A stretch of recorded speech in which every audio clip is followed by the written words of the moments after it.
Alright. Welcome everyone. It is a nice Monday, 9 p.m. CET. And you guys know what's up. We're gonna have our Strive bracket up now. It's gonna be just the top 8 today. That's why we're starting this later. But, it's gonna be still a banger stream nonetheless. This top 8 is looking really good because most of the top 8 is actually almost assembled. With our winner side being Tiger versus Soul, PataChu versus Zato on the winner side, and on loser we have Scarfet and Justa, and Resil is waiting for his opponent in losers. So, I'm excited how that's gonna go, and we're gonna start in just a bit. But before I hand you guys over to the commentators. You guys absolutely know what's up. You gotta claim those Matcherino codes. Now, gotta start off nice, claim some codes. Give these players some nice love and money. We have a lot of codes. What is this? 44, how many codes? 46. So claim those codes. I already claimed mine, so you can do the same. And yeah.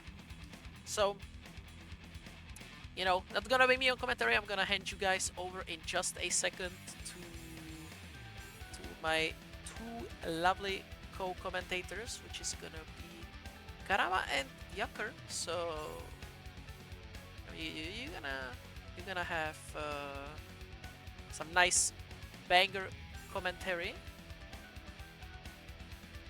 for your stream, and yeah, I'm gonna be setting up the next stream match, and while that is happening, I'm gonna do my favorite part, Zato. jump scare. Yeah, I knew it. See, yeah, and I heard Zato mentioned. we were talking about the Potemkin stage and how like White Zato's soft banned, so to say, and then Yeah. Krama was like, oh, you shouldn't. There's like you shouldn't play White Zato there. I was like, yeah, you're right. You shouldn't play Zato. Yeah, true. He sucks, as the community says now. So It's facts. Anyways, yeah. But thank you for the jump scare. Yeah, no worries. And with that, I will let you guys take over. I better hear no slander from Yakur as I. No slander this time. It's a PG stream for the kids at home, so don't worry. No swears, no profanity. You can watch. This is a family-friendly channel. You can watch, sit down, get the nuclear family going. I am Yakur. I am joined here by Karama-chan once again, making his appearance. How have you been? Doing great, very pleased to join you, and we have a pretty wild bracket. Starting on top 8 during such bracket is a pretty scary thing to do, because you don't know what happened before. Like, top 16 even looks very, very scary, and by the looks of it, we're going to have lots of very close, very heated up matches today. Mm-hmm. I would say as usual, but it's still somewhat stacked bracket. Like many players said, this bracket today, guys, you're going to challenge yourself. Mm-hmm. Pushing I also think further. it's very interesting what you said about like it's very hard to tell what has happened in the bracket beforehand up until, because we are being dropped right in the middle of it, and we can look on the challenge, of course, and see a bunch of score lines, but as many of you know, that doesn't tell the entire story of what can happen. We sometimes a 3-0 blowout, as would the challenge suggest, might have been a very close, final lifeline situation going down to the final round, final pixel, but always just one player happy to come out on top, and by numbers alone, we're just like, oh, they got washed. What can we do? So we do miss on that aspect. It is what it is. But we will have a pretty nice head start. Like, straight into the lava we go. Mm-hmm. With our top 8 opening by Tiger, Pop, and Soap Eater. Yeah, absolutely. This one is going to be a crazy one. I believe it should be Johnny versus Happy Chaos, unless Tiger Pop decides to play something else like the name is not coming to me right now. Damn. How did I forget about a.b.a? How could I forget a.b.a? Oh, hello. Yeah, so either the a.b.a, the pocket pick, of course, and I don't know. What is your take on Johnny versus Happy Chaos? I'm not gonna lie, I'm pretty salty by both of these characters. They are pretty strong, both players are pretty strong. What is going to be interesting matchup-wise is that we haven't seen much of Soap Eater lately. He didn't join the brackets, at least for a few weeks. I'm not going to count those we haven't really had a Salty because of Frosty, but it was a long while till they joined, so match going to be very interesting. I don't think they're going to pick a.b.a. Like Tiger Pop on a.b.a. versus Johnny doesn't sound as good as Happy Chaos. Mm. Yeah, it's definitely very reasonable. I think both characters are very indeed we're going to see the Happy Chaos. Both characters are very emblematic of the way that Strive likes to play itself out. Right, that first hit leading into some very oppressive and almost nigh inescapable pressure that you do really have to rely on system mechanics. Of course, if your character does have some form of meterless reversal to interact with, which both of these don't. And even then, right, like Happy Chaos doesn't even have a metered reversal to get out. Yeah, there's at least some win for Johnny having a reversal, but it's scary to do reversal against Happy Chaos. Yeah, and we do see a lot of backdashing on the gunshots, trying to find the space to engage on their own terms, but there, ultimately, you see SaltyEU getting shot away, the backdash getting caught by the 2K, and that's an early burst to not be trapped in the corner against Happy Chaos. Yeah, trying some nasty mid-finers, was able to get the hit, but the temper burst just to get the pressure going. Yeah, very nice there from Tiger Pop, keeping Soap locked in the corner, shooting them down to the ground. There's the 5D into the gun confirmed, and full reload on all the resources. NSxC knocks into the wall break. Now going to probably keep a pressure going. All the resources are up, so might even win this round on a get-go into RC, and that should be it for the first round of today's Salty. Yeah, absolutely. Very, very nice combo there. Also shooting up so high in the sky. Going into the second round here. So very close to the burst, but there we go. Goomba Stomp from Tiger Pop. So we're trying to get the burst out, not wanting to be trapped into the corner, trying to back away a little bit. Guard Crush and jump away from the throw. First time he was able to get the pressure going straight into the throw, but Tiger Pop is ready, but not ready for another conversion into the low. Oh, pressure going so fast into another overhead. Tiger, what are you doing? I mean, I like the idea. If I'm not mistaken, right, like, even Tiger Pop is not sure what side that hits on. You both have to guess, and then, Tiger Pop doesn't really have to guess, so it's on Soap, and Soap definitely had some fantastic reads on which side it would hit, but ultimately just getting chased down, scratched at the knees, and Tiger Pop's gonna be taking that first game. Tiger Pop looks like he really embarrasses like Tiger from Winnie the Pooh, you know, the pogo stick, jumping all the way into the win. That was like absolutely. 4 or even 5 of this jump to K. Very obnoxious button, but you need to get accustomed to it. This button is now very strong and many happy houses like to use it. Yeah, it was really interesting first seeing the changes coming off its initial iteration where it didn't bounce you off the ground like it did. And I believe at first it was considered a nerf, but now a lot of people are seeing the value of it and, like you said, are really prioritizing it to get their mix-ups going as well as their pressure. You can combo without using resources from jump to K, which is very important for Happy Chaos, because you need these resources to run the pressure, to run such an amazing combos. Decided to reset the pressure into the throw, going with a PRC mix, but very nice defense from SaltyEU. Yeah, getting out from the very deadly corner situation, slowly dragging Tiger Pop to the other side, a full stick of butter, and that confirmed will do it. So, making a round of their own. Now let's see if they can make it stick on the board and tie up the set. Oh, looks like they're going to have at least a very good start with a Wild Assault combo. Getting this positive bonus, very important as a defensive mechanism, and this 2K! Yeah, it's pop and roll and facing backwards, very stylish Johnny maneuvers there, and now 8 backdash there from Tiger Pop avoiding the throw, converting net side swap. Also a full refund on focus and bullets, but still, life lead for Soap. Not only live, he has a full meta, so still a lot to play with, and Burst was able to get the block, but what's happening? Another reset and into the Deus Ex Machina. One more mix for Tiger Pop to come back from dire situation. Oh yeah, great usage of the full stick of butter. Both sides connect, Tiger Pop smells blood in the water, has 2 bursts to stay alive, double block on the overhead, smash out, trying to FD, and the 2S to chase it down. SaltyEU does stick the landing, claiming the second game, tying up the set. You don't want to check Soap Eater defense as much. He does have a really good reaction time. If anybody remembers last year UFA set against Zando, like he blocked entirety of cubes and still all overhead were blocked. So you need to be prepared to mix your overhead with something maybe more easier, like some stagger pressure, some lows. I know that Soap Eater, they're on the younger side, so they do definitely have that young person reactions, and it lines up with the way you explain that. In fact, they can't block out all of these overheads as well as this mix, especially when we saw like the 2K stomps. Very difficult to see what side they land on. There we go. Aggressive opening there from Soap, trying to get that 6K, but ultimately it's going to be Tiger Pop. Going to punish in. Early burst. Both players trying to find the approach on their own terms. Really nice evasion from Soap, not giving Tiger Pop the concentration now. Going to prove a lot, but 2D counter hit going to be a huge start, and you don't care much about ammo when you have Deus Ex Machina to break the wall and keep the pressure going. Absolutely, we're going to see what they do on this hard knockdown.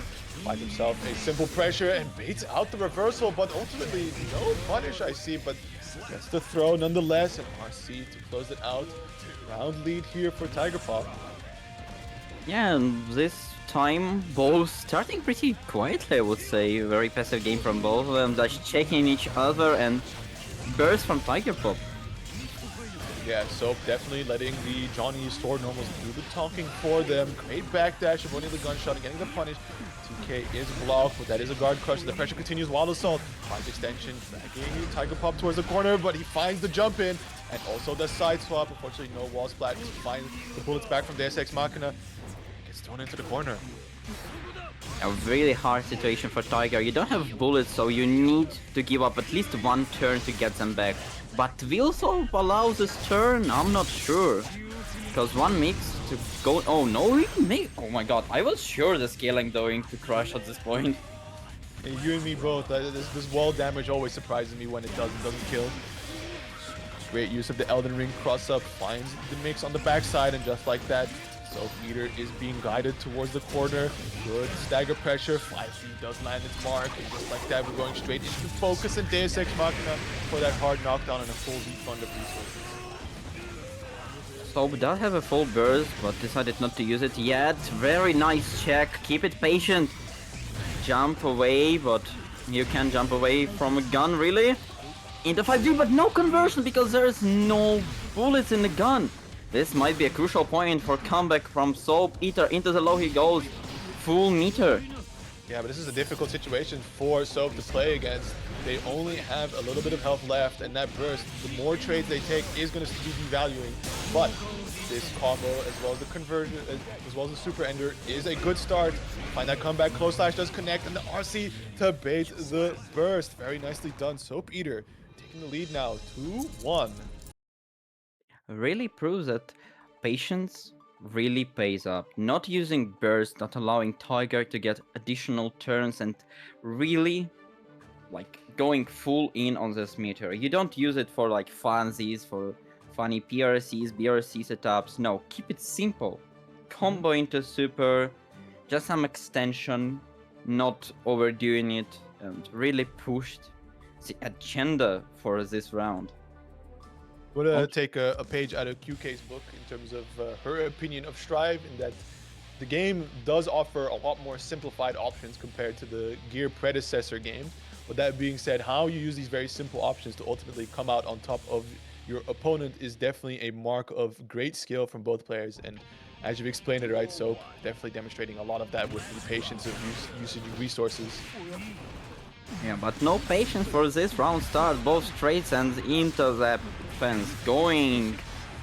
Already had enough meter to continue.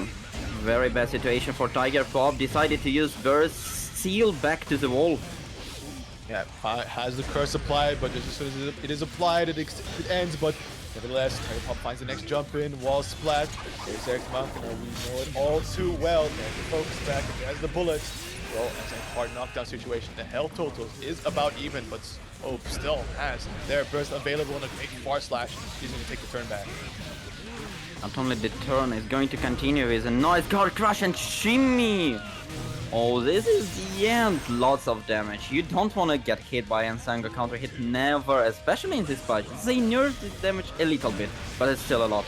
It's still a Senga bunker at the end of the day. That's Great catch on the back dash. There's the burst from Soap. Trying to avoid, but ultimately you can't avoid the gunshots. Looking towards the corner, J2K, no conversion, but still coming out on top of the spaghetti. Tiger Pop for the super focus is reloading, Slump guarding it up. Stagger pressure, gunshots keeps the loop going, just trying to drain Soap of all their attention. And again, the slumps. Speaking of simple options, coming into the Tiger Pop, keeping it up. BRC and a really nice defense, but gets beaten by a low. Like, you block around 3 overheads in a row, but low gonna get you sometimes. Really fast burst from Soap's side. And this might be the last one, but Happy Cows builds burst for their opponents pretty fast, so we might see an amazing comeback, but for now, situation is tiresome. Yeah, great 5P to deny the cross up there, but still, like you said, a dire situation, low health. Forso does have this corner pressure, but Tiger Pop finds the escape, has still a bit of meter to play with, but ultimately gets misfired back to the corner. No bullets, but runs right under the misfinder. But still, Soap with the positioning, able to challenge. 5P back to the corner, has the guard crush. PRC, and there it is. Tiger Pop finds it out. RC for the extension, quickly loads in the bullet, and that should be all he wrote. Tying up the set, bringing it down to a final game 5. Fuzzy jumps from Tiger Pop saved his life. I don't think we had even one throw that was straight on point from Soap. Every time he decided, okay, now I'm gonna grab you, now I'm gonna throw you. No, you're not. Tiger just jumps out. Absolutely, you have to be super aware to deny the options of your opponents. If you're caught slipping once, they get out. And especially, I know from many different fighting games, a lot of people like their up backs. Well, probably not as much in Street Fighter, but they like their up backs. They like to just jump out, see like, oh, this move whiffed. Can I get a punish, or maybe do I just use it to reposition myself out of the corner? Either way, we do see Tiger Pop on the other hand, right? When Soap does try to jump out, gets immediately shot back down to the ground, says, no, you can't leave. And it might be a bit of Happy Chaos privilege, but I'd also like to say it's, to a degree, great reactions on Tiger Pop's side. That's true. Like, you can push any agenda, like Happy Cows is strong, he has like really strong mixes, but sometimes you need to cover all this fancy stuff. You need to get back to the basics. And not gonna lie, I really scared. Then you see Happy Cows run like few overheads, PRC mix left, PRC left, right, high, low, everything. You kinda block it, you kinda expect it. Like, there's no much of a damage from this, but then he runs something like 2k to D, shot, 2k, shot, 2k, you like, why? This is the scariest stuff. This is a layer 1. Absolutely. And I was about to say, but Ratch beat me to it in terms of putting it on screen. I have to congratulate everybody for claiming the codes, I think, only on the first shill. So Ratch shilling it quickly in the beginning, and I went to check back to see if we have anything to talk about while Tiger Pop recovers from the game crash. And no, we don't. All 50 codes claimed. Wow. That's fast. Yeah, it's truly impressive stuff. So that just means that Karama-chan and I can just fully focus on commentary. We, of course, have some extra bounties that are there to be claimed, right? A bunch of liking of different socials and, other streaming platforms and YouTubes and stuff to donate a couple extra bucks. These are limited to one time per account. So if you feel like contributing to this bracket, this would be the great opportunity to do it. And of course, completely not mandatory, but always highly appreciated. You have the open contribute button to contribute whatever amount you are comfortable. But like I said, completely not mandatory. We are after the codes, and you have all claimed that so wonderfully. Now you gave these players an info that all the codes are running out. The heat of the battle rises as we moving to the final fight between those two. 2-2 between Soap, Eater, and Tiger Pop for our first set of today's top 8. Salty. Absolutely, we see a strong opening there from Tiger Pop and coming the burst from Soap, but an excellent conversion. A little bit of damage, finds the reset throw. Seeing a life lead, and that's an aggressive gold burst there from Tiger Pop. Has that positive reader bonus. The NSxC Machina doing a good grip of damage. A little low on focus here, so we have to see how they manage that. You really can see a high level Happy Cows as they see low focus, they keep the turn because they know we're going to recover some during the offense. And here we see like still the same amount of focus, and we haven't seen any focus special use. Yeah, absolutely. I think that's definitely a mark of a great player is when they play these resource-intensive characters is how they react to being low on that said resource, right? We've got the Asuka Zatos and we've got the Happy Chaoses. When they run out, do they try to back away? Or do they find the run-in? And wow, what a throw there from Tiger Pop. Or sorry, not Tiger Pop, Soap. Trapped in the corner, almost stealing that round there. Burst still available for Soap. Hopefully they get shot. That is a weird freeze frame. Yeah, like, oh, check me. I'm the frog. Absolutely, but Tiger Pop now, set point, burst is applied, we're standing at a full speed distance away. So trying to find some kind of hit with the misfire, but unfortunately to no avail. We'll have to use the burst. This misfire does succeed, 2D counter it. Great starter, getting that full pickup. Really like to save the corner against the Happy Cows. You don't really want to get back to the neutral, but with the positive, with the HKD, like, let's go. Keep it running, so very nice backdash with BRC, but it's still not enough to come back, and we go to the double loop. Absolutely, the spacing from Soap has been very on point in this set. The aggressive start here from Tiger Pop. Unfortunately dropping the combo here, but still has that curse applied, finds the stomps, gets the conversion here. Not going to be finding the wall splat just yet, but still, we have a few bullets to play with. 5D misses, but the gunshot will splat him against the wall. Just like that, NSxC Machina, full reload of the clip.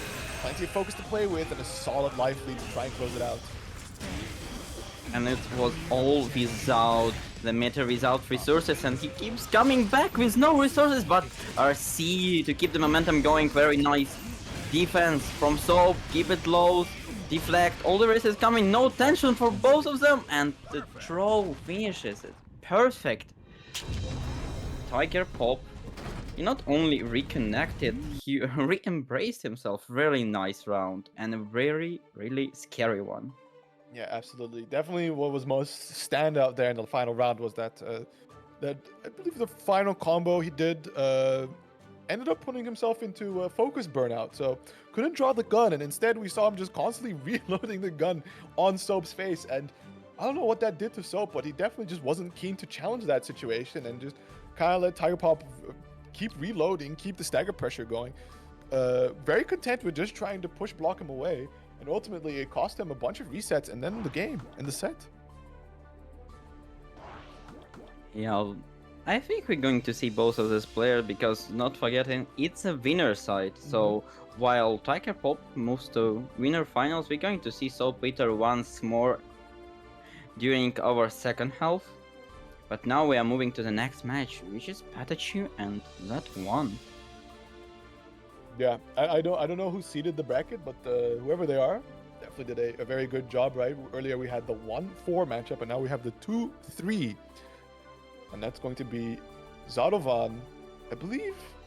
Yeah, originally from when I hopped in, right, on the scene, was playing the Asuka, but as the name implies, of course, was a Zato OG, and has been going back to the character ever since. And PataChu has always dual main, so to say, with Sin. I just ordered it roughly, and he seeded it properly. Yeah, it was a really solid seed. So yeah, PataChu on the Sin, and of course, when situations are looking dire or just, you know, uncomfortable in general, we do see the Elfeld swap here and there to see if it makes us an impact, to make a difference. It actually can, because if I remember correctly, first time we did commentary, this was a grand finals, and both of them changed its character frequently, back and forth, to counter each other option.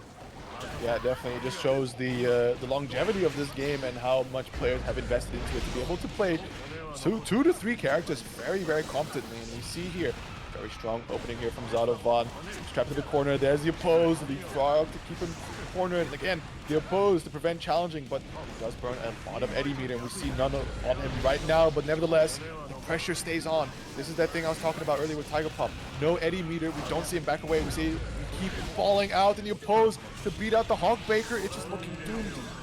Mogus to kill. A very clean round from Zato-VaN. Keeps the momentum going with resources, without resources. He does know his gist, and now PataChu going to show all his combos because this guy breaks the wall every time. Only half health damage dealt already, but we see the challenge there from Zato-VaN. Was that a... IBFD? Yeah, definitely. It was sent so far away from the screen. I thought I was looking at like a Marvel game or something. I can see this going to be a Marvel game with this super damage. Oh, absolutely. I think Zato-VaN might have gone 2 touch there. Oh, I'm pretty sure he is. But let's see. He's still in like 3 touches for Sin. Like 3 good ones, not like this. But he's still able to get the pressure going. Trying to bait the burst. PataChu, keep it calm, keep it simple. Jump D. Rare use of the dive kick there from PataChu. Trying to maintain the pressure, but we see great IBFDs coming out there from Zato-VaN, but ultimately PataChu still finds his way right inside the pocket of Zato-VaN. Tries to again aggressively bait out the burst, I believe, but to no avail. PataChu really hanging on to this as long as possible and finally utilizing it, but ultimately and he's still there to try and push him towards the corner. Is able to beat him away. Swaps the side. Oh, that was a really nasty first C setup, and now the other one going to lose lots of HP. Wait, no. Yeah, a lot of HP indeed. He's just dead. Zato-VaN dropping the first game to PataChu. Man, that was very crazy. Like, PataChu held that burst for so long, and we saw Zato-VaN commit so many resources, and the reads were just slightly off. It was like, surely you burst this time. Nope. Danny Delito, like, I can't express, like, few touches. Zato-VaN keeps it strong, playing some neutral, keep it really long pressure going, and then PataChu just, okay, I don't really want to play this game so much, maybe let's keep it fast, and then to touch him. Yeah. Absolutely nasty work indeed. See the early sweep, and there's the Hog Baker. Wants to cut through the pressure from Zato-VaN short before the Eddie becomes an ever-dominating factor. Trying to push him away, create a little bit of space to operate here with, but PataChu contends to exchange some of those resources to stay right on top. Doesn't have stamina to fully convert. He'll be using the RC instead. It's the first from Zato-VaN to clear some space. Yeah. That's an interesting conversion, but wasn't able to get the final hit. PRC, that's late PRC mix-up. That's many people like to use on higher level to mix it up some options. Oh, there it is. Hog Baker. Actually, something. I believe the backdash. Just like that, we'll be converting all the way. RTL will seal the deal. Winning that first round of game 2, and PataChu looking unstoppable. Yeah, you really want to give a praise for how he defeats Eddie. Like, every time PataChu has spacing, Eddie probably going to be destroyed as soon as you press the button. But Zato-VaN now keeping it really close, so you don't have much space, you don't have any time to kill the Eddie. Yeah, absolutely. And also all these mix-ups that are afforded to him thanks to Eddie setting it up. There's the Sun Void. Make sure that the knockdown is secured and the Eddie is back on deck to support to try and find the kill. Tie up the rounds. Vitel pose is in the face. No more Eddie meter. We'll be using a lot of RC to bait out a throw. Wow, that was some very tricky mix there from Zato-VaN. I would say it was a scramble situation. Nobody knows what happened because they changed side twice and only Zato-VaN was in control of the situation with an RC. Yeah. Snipes this Eddie from downtown. PataChu now going to keep the pressure going, I guess. Yeah. Doesn't care about Zato-VaN's turn if there's no Eddie. Goodness, the timing on some of these opposes to come out just when PataChu commits a very a very committal offense. We see a lot of 2S pokes to try and shoot away Eddie, but to no avail. Doesn't fully see the conversion just yet, but Eddie's just there, chilling, making sure the pressure is being run. Expires. Do we see an RC for the extension? We do. No burst on the side for PataChu. Will the Amogus be enough? Indeed it will, and Zato-VaN ties up the set. Every time I see Zato-VaN and I do commentary, I like laugh, I have a happy time praising him, how he really controls his oppose, knows how to keep the destination or for Eddie, like afterwards, as soon like, okay, I block the attack, what's going to happen next? He always knows the answer for a question opponent ending up choosing. But then I play versus him, no, well, this oppose, no, this must go. Why do you play no play Zato? Play Zato. Use oppose. Be happy, man. Definitely. But speaking of a happy man, we see PataChu swapping over to the L-Feld, so probably not too happy with how the Sin was performing too much, right? And again, oppose is really challenging him out, so we'd rather just shoot and maybe try and snipe the Eddie away. Oh wow. Get down, Mr. President, I guess. Sniper Elite series coming back. I mean, Zato-VaN might learn this matchup a little bit, because last time Pata really showed that Zato-VaN doesn't have much of experience against Alpha zoning. Many things could change after 3 weeks of time. And so far, it's been a pretty good round here for Zato-VaN, and PataChu winning the burst pretty late into the round, trying to get that air throw, but unfortunately to no avail. OTG gives PataChu a lifeline to survive, but the oppose, followed by the throw, makes it an impossible task for PataChu to stay alive. Zato-VaN takes the lead with a round. No Alpha gameplay for now, but now we'll keep running some nasty makes with the dash console. I think there's the only guy who does this consistently, and look at the damage! He really does want to say die. I'm surprised we don't see PataChu go for the bomb vest on this one, especially considering that, you know, that was the big change for Elva, was that she gets that crazy Oki as well as potential extension. Wow, what an air throw to claim around a piece now, so both players looking for the lead in the set here. And with the top does, this damage is going to be actually quite huge. Absolutely big numbers indeed. Strong opening, both players has that burst available, and Zato-VaN sitting on that healthy 50 meter, and we see it already being used, and he's coming back up right now. PataChu is walked in the corner against this very dangerous situation. You're trying to deflect shield him away, but the Eddie is there to make sure you stay right where he left you. Full stick of meter, won't even need it. Zato-VaN takes game number 3. I can't even express how much PataChu feel right now, because last time Elfeld actually showed like a really nice counter pick, and for now there's no mistakes from Zato-VaN side. Like if he starts pressure, no Elfeld gameplay for you. You don't run away, you don't have a DP, you need to choose when to check, and Elfeld HP doesn't allow for much of checking either. Definitely very difficult to gamble on this character, and we really see the oppose being used a lot to deny PataChu those gunshots. Trapped in the corner, no Eddie available, but finds the wild assault, instantly going into the throw, trying to cash out as much damage before the burst comes available. All of this unburstable damage, and just keeping the trades and pokes very limited. Valuing that burst as much as possible.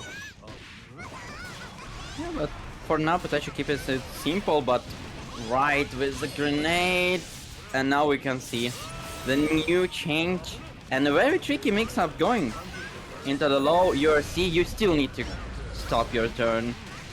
Yeah, I understand the YRC from Zato-VaN. Maybe you try and find an opening hit there.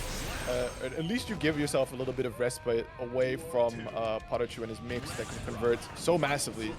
But yeah, ultimately it just cost him the round. Now stuck in the corner, but a great 6P is going to cut that record string short. You see the conversion, and that's the person PataChu doesn't want to see where it goes. Flying on a distance, Zato-VaN was able to find a hit, but without any significant damage. And now he's going to show the damage. Still decide to restart the pressure, keep the Eddie going into the Frogo. we go. Now, Zato-VaN. Set point over PataChu. Oh, Rising JK. That's a very interesting call up there, and it worked out very nicely, but still it's PataChu that finds the bigger hit, the bigger call out, a lot of damage dealt. OP, and there's the overhead straight into the bomb vest. Really rough here for Zato-VaN. Thing is, you need to give up your turn even if you guess correctly, so now PataChu completely drains the burst from Zato-VaN, tries to snipe, and Eddie gets beaten by the bullet. Zato-VaN keeping a neutral in the air. RC was we beating. YRC bomb connects, and it's more than enough for PataChu to find the kill, and yet again, we're going down to a game 5 situation. Now it looks like a rock concert for Elfeld. This guy is really keeping the set up and forth like back to back. If somebody takes a turn, it's a long turn, but it's still not fatal. So we will see such like tight rope situation. Really close, especially with meter. I really like to watch high level sets because how they play around each other meter. Oh, absolutely. Definitely, I think when I first started hopping in the commentary for Strive, I was asking like, hey, how do I know who's winning? It's like, yeah, whoever has the more meter. It kind of works, especially as Guilty Gear really promotes this aggressive playstyle. Gives you meter as much as you keep the pressure going, and now PataChu going to start one, and maybe if he builds enough meter, and that was a save. I'm surprised. Great burst bait. We also saw a really fantastic 2P end here.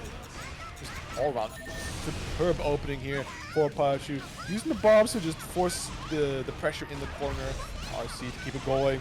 Wild Assault to keep it going. We see as many FD attempts from Zato-VaN to try and break away. 6P does land. Now, under that Eddie mix does find himself a nice hit, but the Eddie has been desummoned, slowly recharging, but still has PataChu in the corner. We're getting really close to coming back online. Tries to blue RC away and vaults right over the Invite Hell and ooh, pixel health.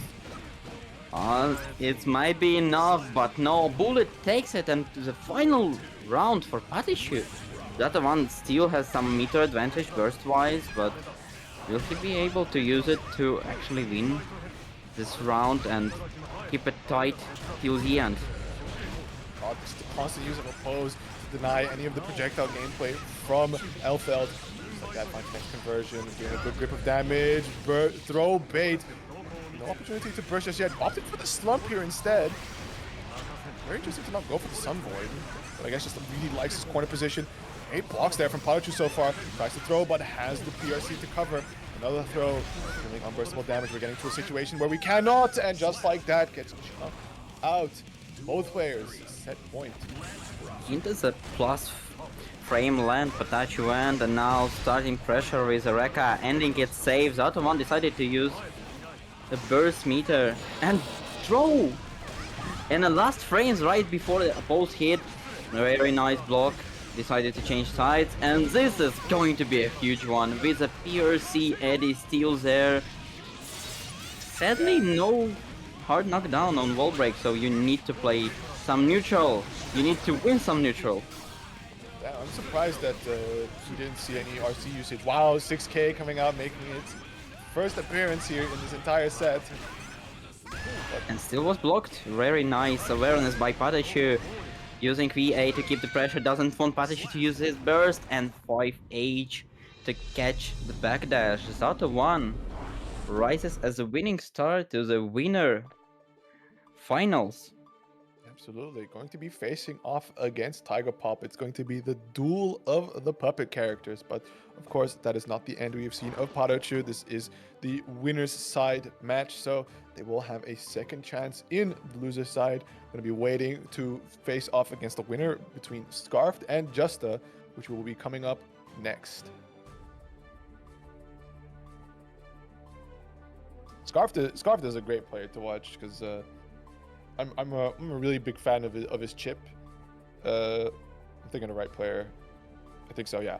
Because the way he likes to do it is he likes to walk back and forth constantly, like very fast. Almost like a hitbox strategy, right? Like because he does it on hitbox, so he can just take it back and forth, back and forth, back and forth. And sometimes you do see him backdash because he just like did it a little too fast, but he's just waiting it out, just trying to goad you into response. And then as soon as he has sort of like the right feel, he just flies in and then gets a fat punish on you. You could see this gameplay back from Leffen and Wilke Shikotki, if you remember such player. This was like season 1 and 2 of Strive, but Scarf actually puts the reward on a table because this back and forth finds a hit, and he was pretty much the first opponent I faced and I saw during the stream that really used this rope. The new special, providing a huge combos, providing huge Okizeme. So we're going to see some tricky mix-ups, some nasty wall breaks, like corner to corner or corner to corner to corner, like back and forth. This might be a very interesting one, but at the same time, Justa still playing great, and I do believe they rocking Axel, not changing much. Well, we do see the Slayer here, so at last we called that indeed Justa betraying the Axel Bros. We're switching over to the Slayer, of course. Much like we've seen many of the other players that have two mains in their repertoire, when the vibes aren't right, they do end up swapping back just to see if that makes any difference. I mean, we can see a great heavy slash to call out the 2K from Slayer, but still, here are the buttons being pressed, the pressure is being extended. We're trying to push block away, finds the instant air dash to get out of the corner. We'll see Justa immediately trying to chase down. Plus frames on plus frames, Power Bunker is blocked. And these cross-ups, and my goodness, the options are just suffocating. Left and right, and now this is going to be a very nasty conversion coming back from the Chipp Zone into the wall. Now we need to play a little bit more neutral against the Slayer, who has a meter, but very nice check and still keeps a tight road to bait the URC. My goodness, great stuff there from Scarf. Also something that Justa has to be careful of is that it's very capable for Chipp to just press through a lot of the pressure because he has that very, very fast 5-2 normal. Yeah, still got the nerfed bit. Not 3 frames anymore, but still a very, very fast button. One of the fastest, and now DP on the cross-up. Very nice block from the Justa, but still not enough meter. Yeah. For Scarfet to complete. Tries to throw, but has that PRC to cover for him. Fortunately, no punish there for Justa, but able to check the approach. Power Bunker, passes hammer for the plus frames, knocks on the cross-up, tries to keep the pressure going, and just Scarf on point to see what side Justa is landing with his mix. Finds the bite, has to be careful of his next hit. Tries to catch with Mappa Hunch, but really nice neutral played by Scarf, because not going to give you enough space to press the buttons, but now knows he's low HP, wasn't able to actually convert here Justa, but still enough, you know. We all praise the Slayer for a huge damage, but sometimes you need to understand they do have their left righties some mix going. 100%, and just like that, speaking of mix, we have the road mix, as well as getting access to those wall normals, but then in the horizontal screen gives Chipp a lot more access to damage. Speaking of damage, nothing quite competes with what Slayer is able to dish out of a few hits. Instantly driving in towards the corner, great jump out. No block on the mix there, great awareness from Justa. As soon as he tries to challenge with some movement, he usually gets called out. Is available, but I don't think we'll see the chance. Is this super enough to kill? Does Scarf claim the first game? He will indeed. I like how more and more Chipps decided to use this super more. Of course you want to use it if you're going to kill, because it's the most damaging option you have.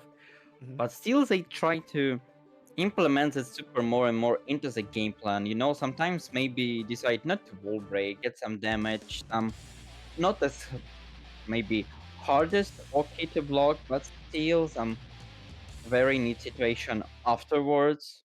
And I feel we're going to see more and more of this super later. Maybe even as a whiff punish, who knows? The whiff punish would be crazy indeed, where we see the Master's Hammer just absolutely crushing the 5k there. So that was very crazy work. Kind of doom, and ultimately a couple hits later, Scarf decided enough, but that close slash, and wow, what an interesting conversion off the 6HS.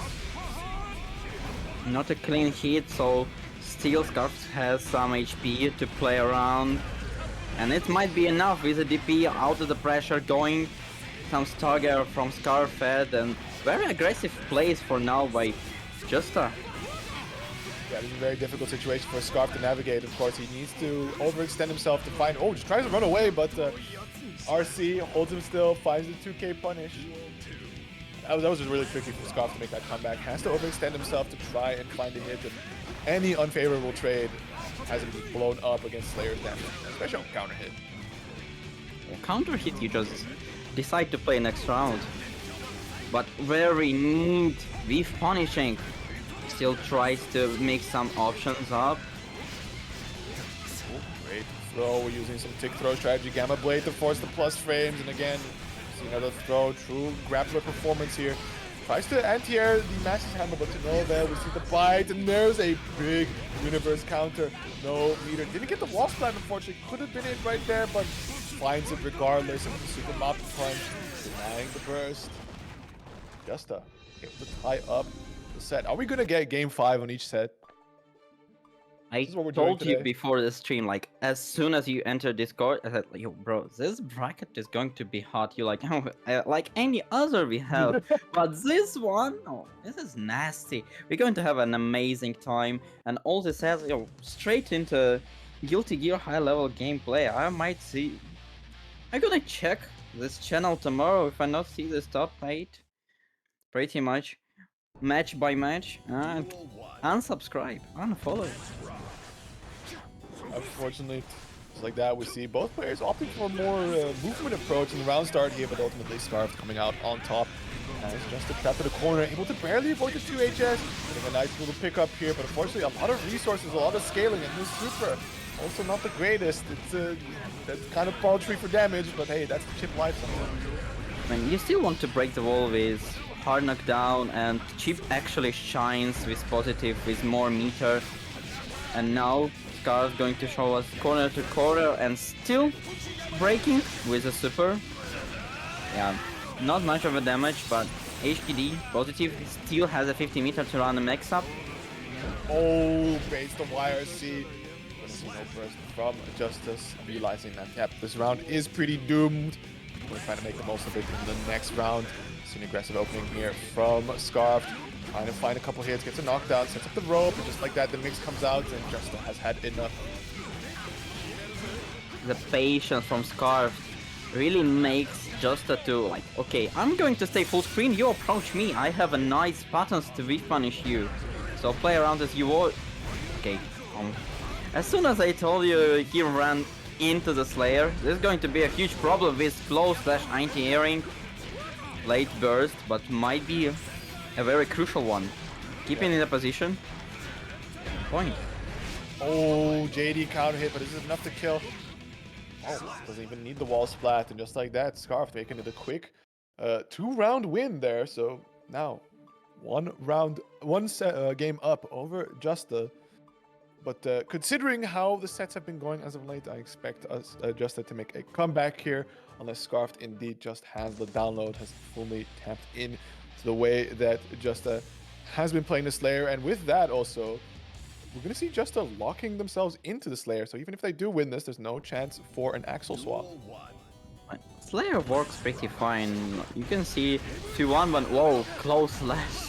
Anti-airing from the rope, instant burst from Scarf to keep it safe. Side ropes still on point, so some mix-ups running.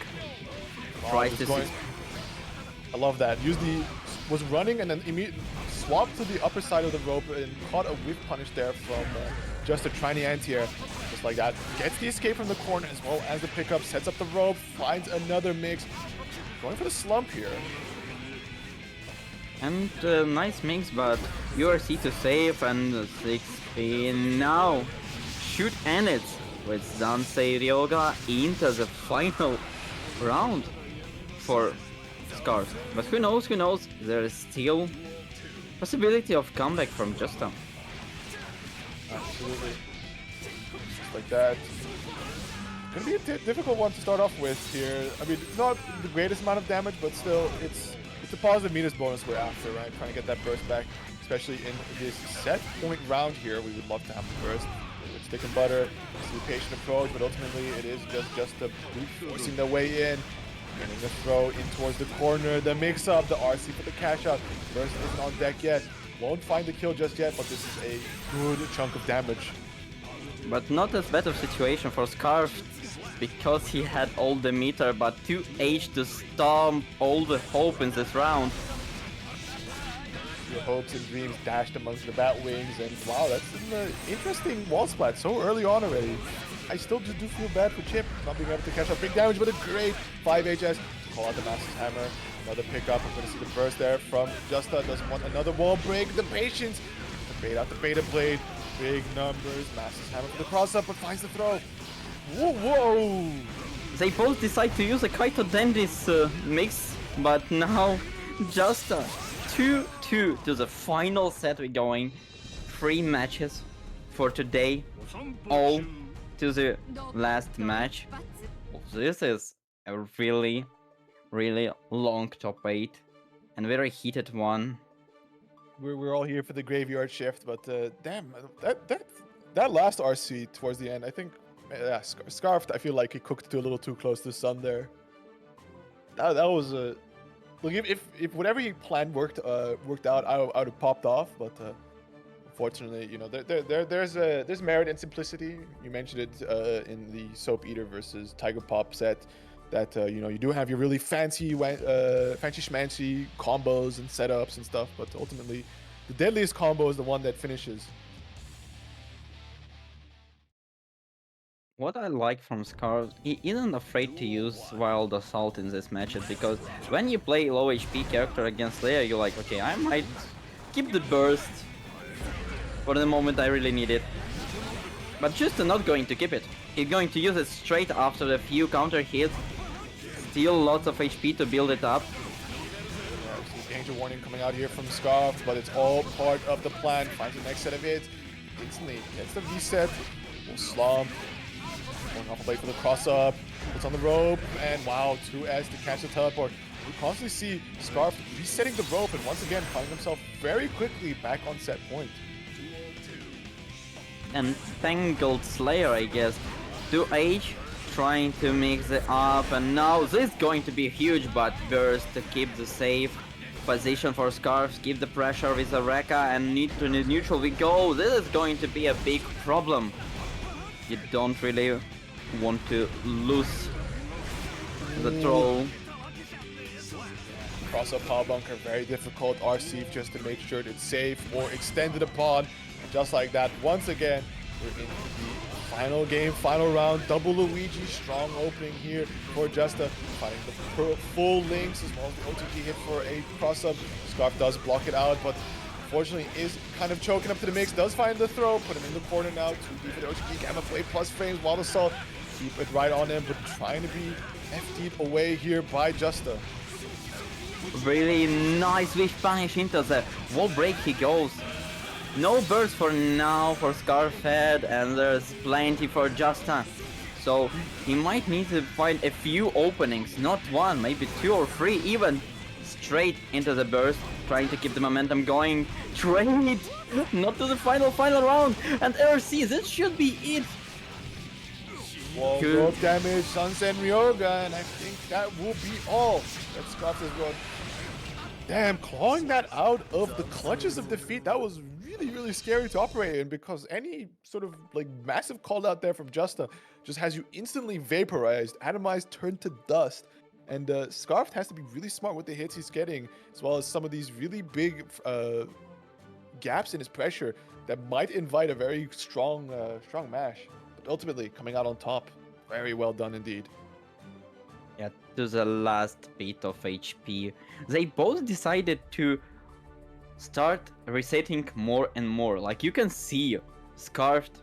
Okay, I'm going to do Alpha Blade here into the rope mix, and the same goes for the Slayer into a few Master Hammer resets, and they work perfectly, but still not enough.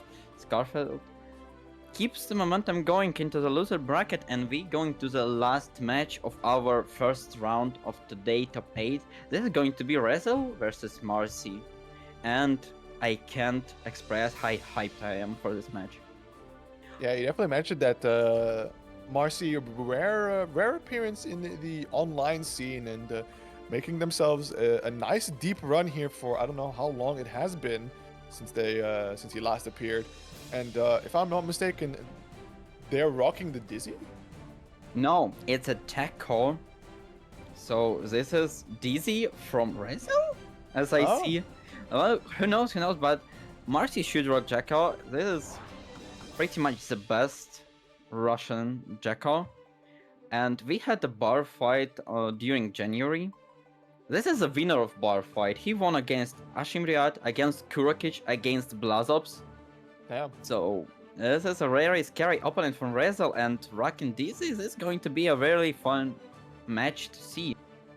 It's definitely interesting to see that Resil has got to Dizzy. I've been following the conversation a little bit online about the state of Dizzy, and not a lot of people too impressed with her at the moment. And it's considering where Resil was with Bedman initially, right? We all remember Bedman on release and the subsequent patches after that. Not the best state until the big patch where he got the vacuum JS and suddenly the character starts operating. So I think Resil wants to kind of go back to the old roots of just playing an absolutely awful character and just gapping his opponents. Who knows, waifu players still push this character to the whole limits. And I see some DC player, like maybe not in tournaments, but online, on streams, there's a few of them that actually keep the character viable, I would say. They show a huge damage, some mix, maybe with it's a basic one, still good. But who knows, I actually wonder if he is going to switch or the run was purely on Dizzy, because I remember watching Scutter's stream and there was a Bedman, not Dizzy. Alright, well, I'm curious to see. I'm sad that they removed the bug where you would ice skate across the floor. But, alright, great opening. I've barely seen any Dizzy, so this will all be a first for me. Jacko, definitely plenty of, wants to throw out these goobers, make you suffer under all this pressure, and just playing soccer on you. Can't run across the screen, but ultimately does find the mark. Just like that, we see the corner pressure. Is it enough with the Elysium driver to get the kill? No, the scaling on the super is actually quite huge, so as you can see, no damage, but still a really nice situation for Marcie to keep the momentum going with this tension, and super to get the low slash missing might turn the things around. Yeah, usually getting sniped out. We see a bit of that zoning action, and Marcie trying to play along, but to no avail just yet. Has to glide in, both players getting the RC's rock, and wow, the really slow narwhal overhead to seal the deal there. So great comeback there from Resil. And with a deflect, no burst meter for now for Resil. This is going to be a very hard situation, but 6 speed to find the opening. No conversion for Marcie. Tough dust. We are seeing the very suffocating pressure of the goobers. Unfortunately, no boys on the screen to be able to call for action. So that does give the opportunity for Resil. And there it is, the Wings of Light. You see the funny move. Trying to extend the pressure as long as possible to activate the big chip damage that's about to follow when it's ready. Blocks the burst. It's coming, and there it is. Oh my goodness. Now you need to find the one hit. Not And even. The chip damage will do seal the deal, and Resil take that first game.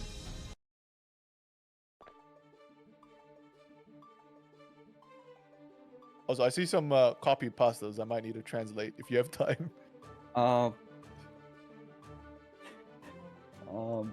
Yeah, like you want a straight translation? Because there are some words that I'm not even sure I know in English, but it's... If there's any no words, then it's best to translate. No, yeah, this is great. They are speaking about guardian angels. They're like, okay, Marcie is our boy. Like, give an guardian angel for Marcie and something like this. I'm not going to translate it because... Oh, it's like a prayer. Yeah, pretty much. And it's actually hard for me to translate because it's Russian to English with a really funny sentence structure. I'm not as experienced. Understandable. See, currently Marcie kind of struggling to get the game plan going, getting constantly sorted into the corner. Super's gonna come out, big wall break, a lot of stuff on the screen, melting each other's PCs, I guess. Speaking of unexperienced, it looks like Marcie has some problems against Green Dizzy. You rarely see this character, and for now, Resil shows that he does have some game plan running. Yeah, and we're trying to see that Marcie is trying to set up the Goober, getting a bit of that Bluetooth pressure going. Finds an excellent jump in here, so we might see something happen to... Oh my goodness. Yeah, again, constantly sent to full screen, and very difficult to navigate across this ice floor. Does run in, tries to set up something with the PRC, finally able to keep Resil locked in the corner. As soon as he has it, ends with a wall break. No hard knockdowns. This might be very crucial, but still with some tension going, Marcie can prove that this round is his for sure. I like how he actually noticed the ice field going, so try to take the win right there and now.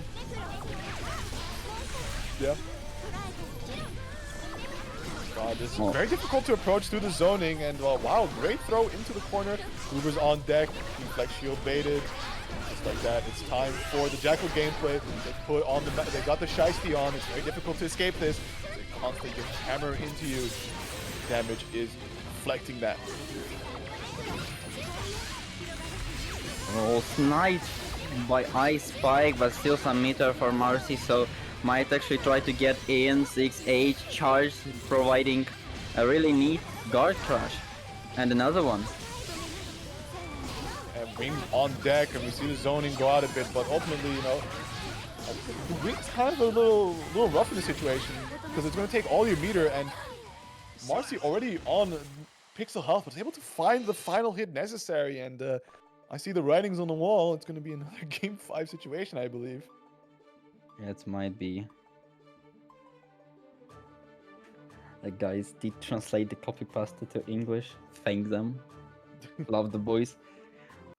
But yeah, this might be a Game 5, but Resil decided that, nah, I'm trying to end it quick, so let's go back to the Bedman. Dizzy worked once, but will she able to keep the momentum going? Nah. To the main we go. Absolutely, indeed. The Aegis from the boys denying pressure. It's interesting we see the main already come out this early, because it didn't feel too bad, but I guess ultimately, you know, tournament run, very important. We want to stick with what's comfortable here, but so far this is kind of not really playing to Resil's favor, as I think that Marcie might be much more familiar at how to deal with Bedman compared to Dizzy. As for now, I think they are more experienced against the Bedman, because we do have some Bedman players. But not as much of Dizzy, only one or two maybe. So now it's might be a hard situation, but zoning against the zoning, who's going to snipe? Who won? Oh my god, snipe from Bed. Yeah, there's no way you're winning the war when the Bedman's just shooting like super projectiles at you.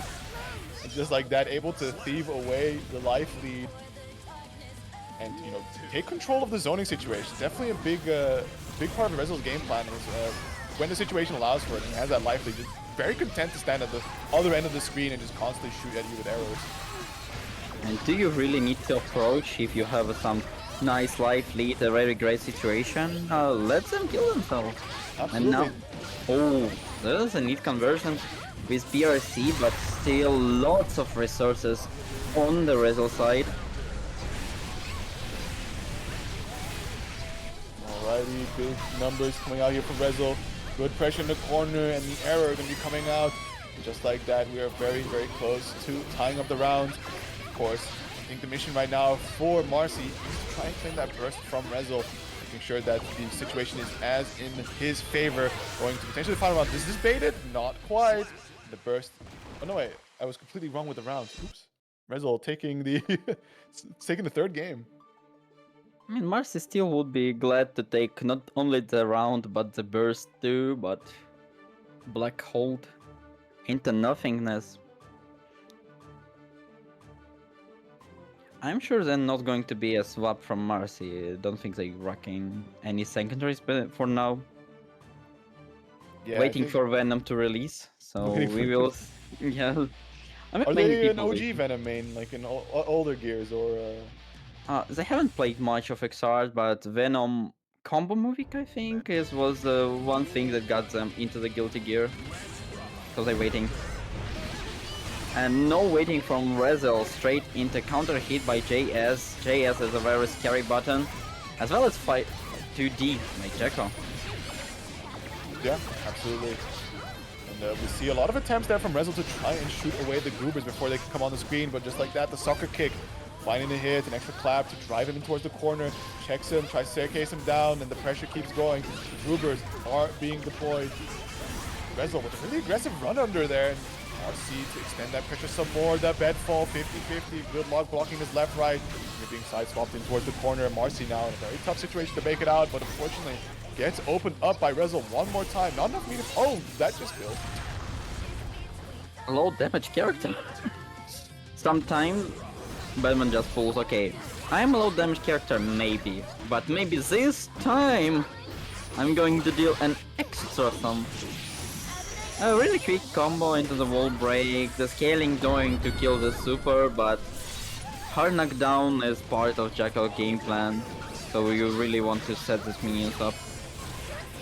Absolutely. Wow, great chase down there from Marcie, but he's going to have to make as much of this count as possible because Resil is on that set point. The Elysium Driver is going to be doing some nice damage in that hard knockdown, but Resil has that burst available.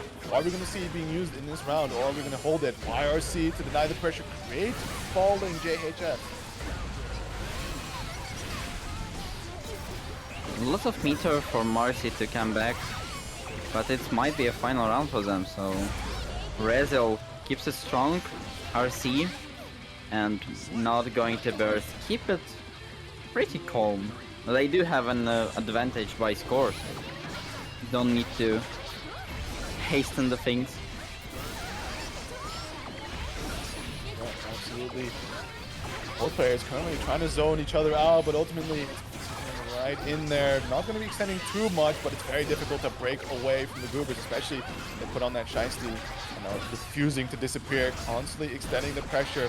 Delilah powering in fear. We see the tick throw setups now coming out, falling overhead into the dust.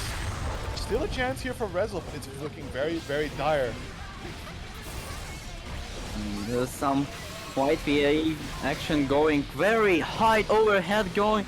Lots of meter for both of them. PRC and air throw gives a nice anime fighter finish. That's how I like to call the throw. Like, if you have a really good managed air throw game, you'll probably play a lot of fighting games, a lot of anime fighting games. Yeah, absolutely. And just like that, another game 5. We are here for the long haul.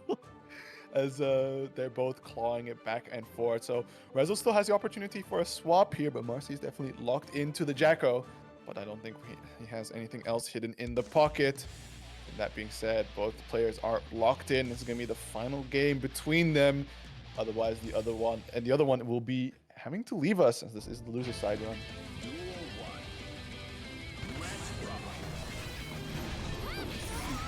Trying to find some snipe by 6A, 6 slash, but to no avail. Marcie loses the burst first, and now with a counter hit close slash, look at the damage. Yeah, very difficult to escape. And plenty of resources for Resil to keep that pressure going, find himself a very, very big counter hit starter into the super. Absolute speed run. Looking to give a little bit of mercy on the commentators and TOs I've seen. Who knows, Marcie is a pretty gruesome guy. He might not be as easy to get. Nice shield to keep the momentum going, and into the side swap. The situation now is really good for Marcie with a super. Coming a few overheads, or nice respect and defense by the Resil, and was able to actually find the opening from this corner. Yeah, definitely. Resil is a very, very strong player in regards to just how precisely he switches his defense to just really aggressive offense and just tries to go for the mashup. Great backdash there from Marcie. Not wanting to hold any of these bedfold mixes. You can see the strike throw coming in full swing. Great throw tech. Air stalls coming out, but there's the bedfold. Unfortunately, no pickup. Burst is available, and we see Marcie not wanting to see where this damage leads to. Just opting to keep it safe. A bit of that life lead. See the projectile war coming out from both players. Let us see. Force down to corner. Big counter hit. Just like that. Both players now. Final game, final round. Resil a little healthier on the burst gauge there. 1 or 2 hits away from acquiring it back, whereas Marcie miles away from his. Yeah, almost. Now burst for Resil is available and straight into the burst bait. Marcie to keep the detonation going. Into the diver. This is actually going to hurt a lot because scaling not that much of a deal here. Into the next mix probably, but we do see Marcie zone out a little bit. Oh, and there's that really aggressive mash from Resil. Just that 2P. YRC instantly wants to claim the turn back. Is so close to the corner. And Marcie recognizes how strong a position this is, and so does Resil. YRC's out. Big error confirmed, but doesn't quite get the pickup, but still. Side swap. Very important. Errors are connecting. We get the wall splat. No hard knockdown, but just look at that damage. And now with the life lead, we might see a bit of a zoning coming up from Resil. And there it is. But we need to keep awareness about the super. That is going to happen. Oh, very dangerous situation and sniped from the air. Resil 3-2 to the last round, to the last HP. Outzoned the Chaco and keeps his position in the bracket. That was some superb performance from both players, and especially, you know, Marcie coming in here, making it all the way this deep into the top 8, and also able to take Resil, one of our very frequent top 8ers, down to the wire here, and really making him sweat. You know, that first rounds against Dizzy was very interesting indeed, and I think it looked like matchup unfamiliarity. How do I deal with this character? But you know, forcing them onto the main and taking them this far is some really amazing performance. But unfortunately, that is all we're going to be seeing from Marcie this week, as Resil will be continuing on, so we get to see plenty more of the Bedman action, and who knows, maybe some of that Dizzy too. Yeah, but for now we're coming back to Chipp and a mix between a Sin and Alfeld, Scarfed at PataChu. Going to provide us with the content for the next match. And this is going to be a very neutral heavy game, I think. They both shine by their whiff punishes, so we might see either very aggressive match or very patient one. Indeed, There's like indeed. two sides of the moment. Two sides of the coin, indeed. I think it's going to start off with that.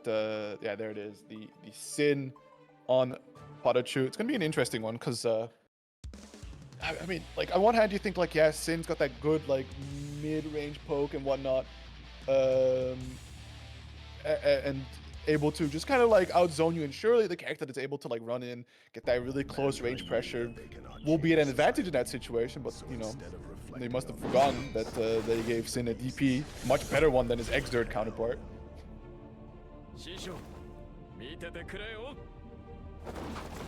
That's true. Got distracted a bit by chat, and now I will just say one thing and we go straight to the match. Guys, keep it chill, let's just enjoy some amazing strife and not care about everything else. As this guy don't care much about anything else for now. All the focus into the match and into the PataChu plus frames. You don't want to burst here. I think he definitely was wanted to call out some aggressive play on the plus frames, but PataChu knew that he knew. Ultimately just baited out, and with that, a great starter. Unfortunately, doesn't get the pickup, and we see a lot of buttons being pressed, and ultimately not leading anywhere, but nevertheless, right, low health situation. Some very aggressive burst, wants to put Scarfed into the corner, but the bravery to challenge, but there's the DP to call you out in your mix. And we got a huge raid by Gekko's Krill with 68 people coming into the play, and now Scarfed actually decided to play a little bit more patient. As I said, a patient game, but as soon as PataChu finds the hit, this might be a problem. Into the shimmy, this is going to be huge. Yeah, and Oh, can't really? even burst just yet. Like, Tarian barrel on top of it, just down to a sliver of health to work with here. And this being Chipp, right, this could just instantly disappear. And now we're gonna have to see some utmost performance come out from Scarf, calculating the risk reward. But there it is, just the pokes on top of it, really aggressively trying to bait out that burst. But I don't think he's gonna survive the next hit. He's gonna have to use his burst preemptively or something, or at least for Wild Assault extension. And into the huge combo we go. Might not have much of HP, but do have a spirit that's going to be broken, at least for this round. Yeah, First absolutely. blood. Definitely a very tough matchup here for Scarf to try and navigate, and I don't believe he has any other pocket available to him, so it's going to be a serious factor of gap and just making sure that he runs that offense, and he runs that offense strong and doesn't leave any opportunity for PataChu to break away.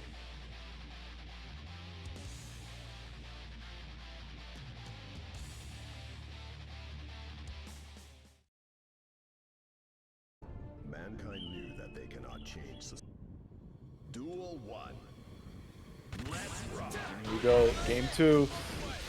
Starting off nice and aggressive. Wild Assault already used. Are we going to see the burst? No opportunity to do so. And there it is, PataChu flexing the eat from Sin. Glorified taunt of sorts.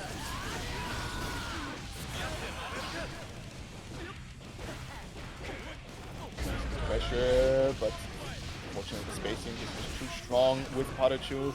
Plenty of meter to play with here. Tries to go up for an elaborate mix, but to no avail. And just like that, Scarf crumbling under the pressure to a perfect.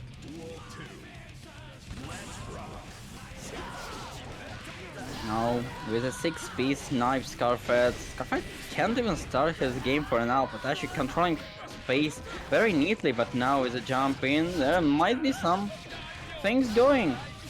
Decided to... Oh, that's a nasty one. Cross up, corner steal, and still keep the momentum going with BRC. Enough plus frames to set up the rope. Oh yeah, great footage as well with that far slash. Now locked into the corner here.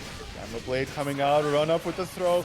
PRC to extend the damage as much as possible and secure that kill. Scarf staying alive pretty good on the burst gauge as well. He's gonna have to suffer a couple hits before it comes back online, but it's not entirely locked out this round. Strong opener here for PataChu. Immediately drives to the corner. Doesn't find the overhead just yet. A great stagger pressure is going to prompt the burst from PataChu to escape, but ultimately puts himself in the corner here. Track takes him right down. There's a lot of decisions going on here very fast.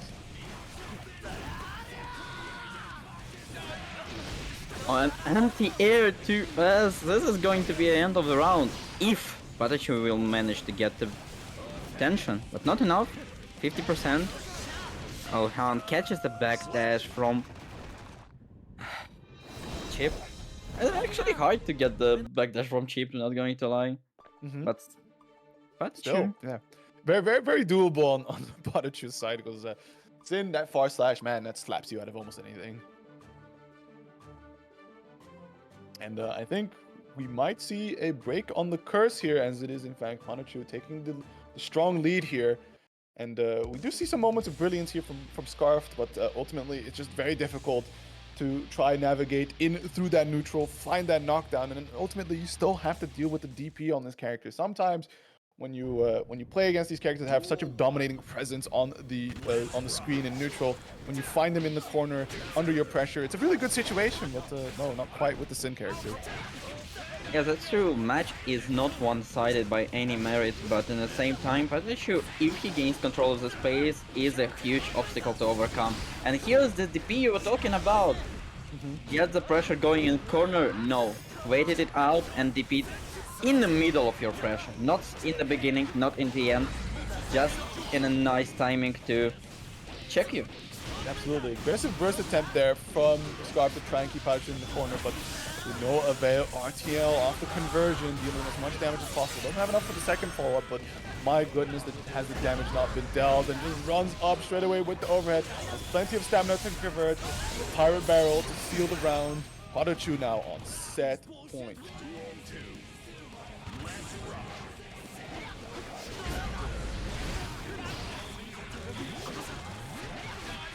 And coming up with a very interesting conversion now. This time PataChu not only recognized the side switch, the corner steal, but also with a neat anti-air. Oh my, this damage from 6P. Close slash, great beta blade through the stagger pressure, but it's a very difficult situation to come back from. Finds a couple pokes, driven towards the corner, nice stagger pressure, and the pickup. Doesn't drop the leg this time, but unfortunately, just as he can, goes into the super, gets bursted away, and still trying to make things happen here. Trying to use this life lead to his advantage, not overcommit too fast just yet. And wow, PataChu snatching him straight off the road. Yeah, but still there's a huge advantage. And this might be it. Still a mix-up of super. The damage is huge, and damage is enough. Still not the end for Scarfhead. He does have a burst, so round might start in a better position. Well, gets quickly claimed away, and we see the burst bait attempt, and ultimately, no, the gold burst is whiffed. We hate to see it. Stuck in the corner, just try to jump up. PataChu was there to make sure and check him, put him back into the corner. Back down to mid-screen, but my goodness, has Scarf lost a lot of health in the process. Just like that, getting poked away from very far, and the Tyrant Barrel will seal the deal as PataChu making a big difference here in the course of the set, cleaning it up 3-0. Damn, that was that was a speed run, and unfortunately that is all we're going to be seeing from Scarfed. PataChu moves on into the losers semifinals, gearing up to face off against the winner, or sorry, Resil versus Soap Eater. Yeah, Steel is still coming, and we don't know the opponent yet.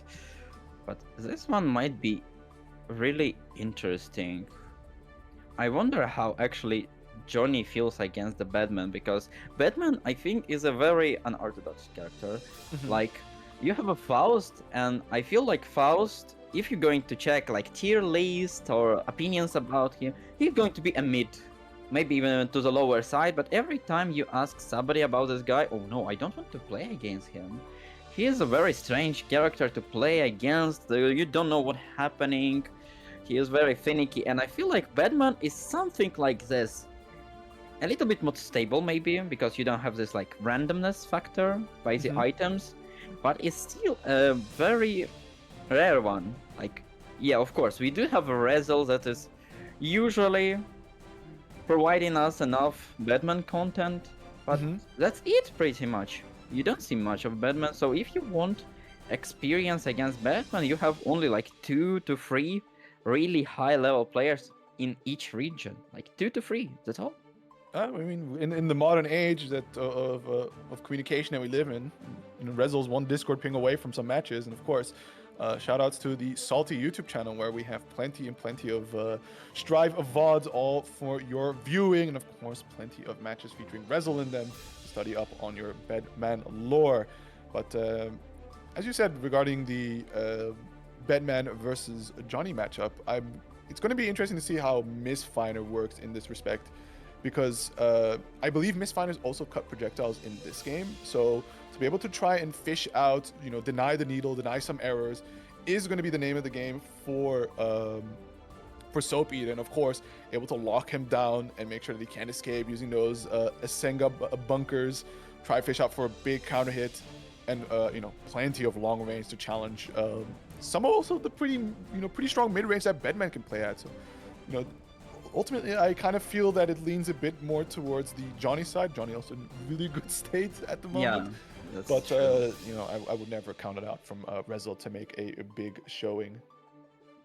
I mean, even if you're going to count like the top tier characters, with each patch, I personally think that gap between characters is slowly becomes non-existent. Like, you can pretty much pull out any character and win, which is a great feat for not only the gamer, the player who plays such character, but for the game itself, because some games, if your character is bad, he is bad.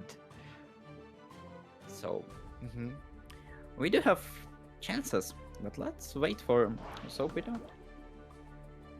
Still rocking Johnny, because we do like discuss Bedman Johnny matchup, but Soap Eater, as I aware, did practice some happy chaos.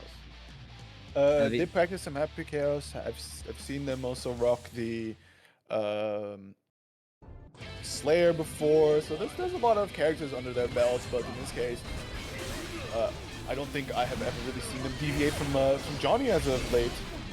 And wow, what a wild assault going straight through the misfire attempt. Strong aggression, and there it is. Stagger pressure, opening a little slight gap, just enough to frame trap Soap Eater into a response, and a big damage coming out. No hard knockdown. There's much more content to hang on to this meter for other uses.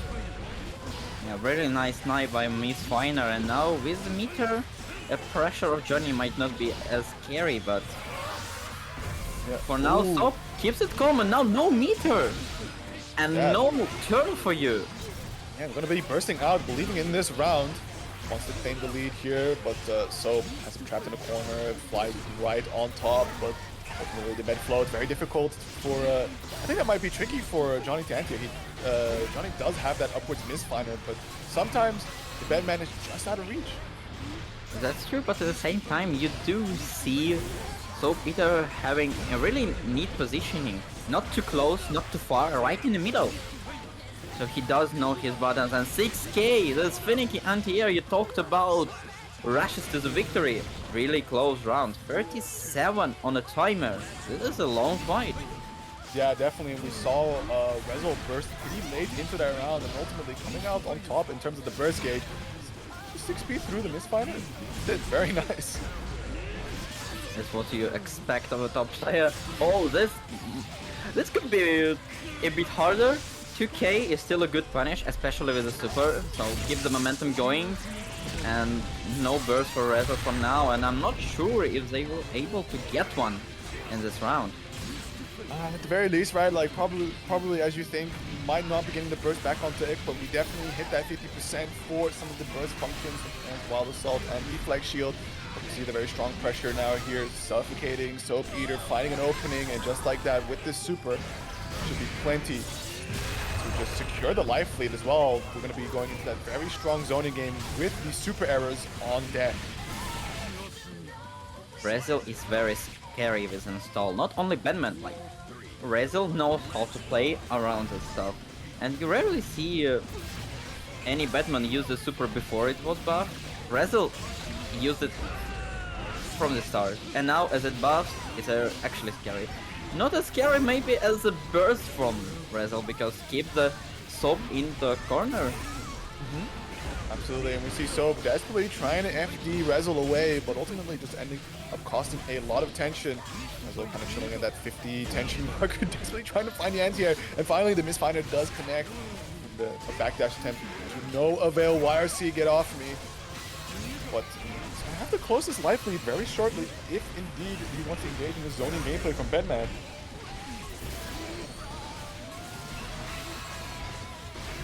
Into the guard crush pressure we go. You know, Johnny players, they like to guard crush you till death, but when they get in guard crush, not as funny. And now, oh my god, you set every anti-air option, and for now Soap shows them all. I mean, it has to, because Bedman character is very, very good at being airborne and playing this aerial game. Wow, what a fantastic combo coming out here. It shouldn't be enough to kill, but it's going to be doing quite a bit of damage. First back on deck for Soap here. Blue RC's right in, and man, tick throw, gaming, Soap closes out the first game. A lot of counter hitting indeed between both these players, and you know, it's par for the course on Resil. Sometimes his 2P matches don't quite work out the way he'd like to, especially against some certain characters. That leads to some very explosive situations. I mean, both of these characters can keep the momentum and the turn going forever, so you actually kind of want to interact with them as soon as possible before the risk gauge rising up. So counter hits are expected in this match. Yeah, 100%. See the guard crush pressure coming out, and the 6k, the leg barely connecting in the instant burst from Resil. So, you know, we're gonna have none of that, none of this conversion, none of this damage like a Smoky. Wow, great use of 6p to try and navigate through the misfinder. I actually wonder if it's a super great situation, because, you know, they extended recovery for majority of 6 pieces in this game. So it might actually be a neutral situation. It might be, but I guess ultimately you spare yourself a bit of chip damage or the need to FD right and go through it, and then what happened? Like you said, neutral, so who cares? Yeah, that's true. But no neutral for now with a troll. You might see some finicky mix-up provided by Resil and JD to open it up. And another one? No, this time goes for the low and guard crush pressure. Yeah, just trying to catch Soap, but they're slippery as ever. Not quite keen to be to hit found, and wow, what a conversion off the Insenga in the air. Catching out a good grip of damage. Life lead now slightly in the favor of Soap. This makes his own game plan not too consistent. Tries to get a bed fall mix. You see the gold burst come out, positive meter bonus. Trying to desperately shoot Soap as much as possible. The card deal will connect with the SC for the pickup. Soap able to recover and has burst on hand. Very, very patient movement from Soap Peter. Even in air, so just waiting for Resil to make a mistake. And he found one, not as huge, but still you gain 1 punish, 2 punish, 3 punishes, and now bet with no HP. As for now it's only 50, but with the combo from PRC going, it might be a crucial starter for the end of this round. Ooh, great 6P going to the far side to get to that up guard crush. Catching the backdash, trying to drive towards the corner, error to extend the pressure some more. And you see a lot of FD to try and push away Resil, but it's not working. This character just keeps advancing on you, forcing the guard crush with a great 6P. Unfortunately, the burst pushing him away from the corner, probably not what Resil was keen to see. Oh, and the bait, but no punish. Jumped too high for the punish, but in the TK misfiner goes and Soap Eater gets this win. We're seeing a lot more explosive games here. Soap Eater on track to 3-0 Resil, but maybe the dizzy angle here. Who knows? There's one more chance to swap the character, or are we just gonna full send on the Bedman? We are indeed gonna full send it on the Bedman. So hopefully Resil has collected enough data these last 2 games to formulate a counter strategy against Soap Eater, or else Soap Eater is just gonna kind of walk away with this. I mean, I do believe they have a share a bit of data because they both Ukrainian players, so might play a lot of set against each other. So who knows, who knows? This is a data for us to collect. Maybe them for deliver, but instead delivers a very nice burst bait with a meter usage. This is a scary round for Resil and might be scary for Soap Eater too, because if Resil starts, this is going to be a problem. Oh, you hate to see the YRC not connecting, and Soap in a very, very comfortable position. But there's a cross under there. Tries to go for the TK from Misfiner. Good block from Resil, but unfortunately not watching his toes. And Soap now on that set point there. Rising JK hits probably because Bedman is a big character. Like, we don't have weight now, but we do have a size. And it matters since hitboxes state at least. Oh, guard crush into guard crush into guard crush. Let's go, but Soap Eater with a nice jump back. Keeping in position in the corner, but still defense for... Oh my god, it's like 20 seconds of block string. Oh, this is huge. 5 HS counter hits at the end. My god. Yeah, I think there might have been a situation in there where, in fact, Soap might have been able to press for an escape, but who knows? And probably was just like, well, maybe I can just FD him out and react to a 50-50, but he just, I guess, got finally impatient, and that just opened up some big damage there for Resil. One jump in here, slowly but surely grinding Soap towards the corner, baits the throw, but doesn't quite get the punish. Oh, into the Beyblade.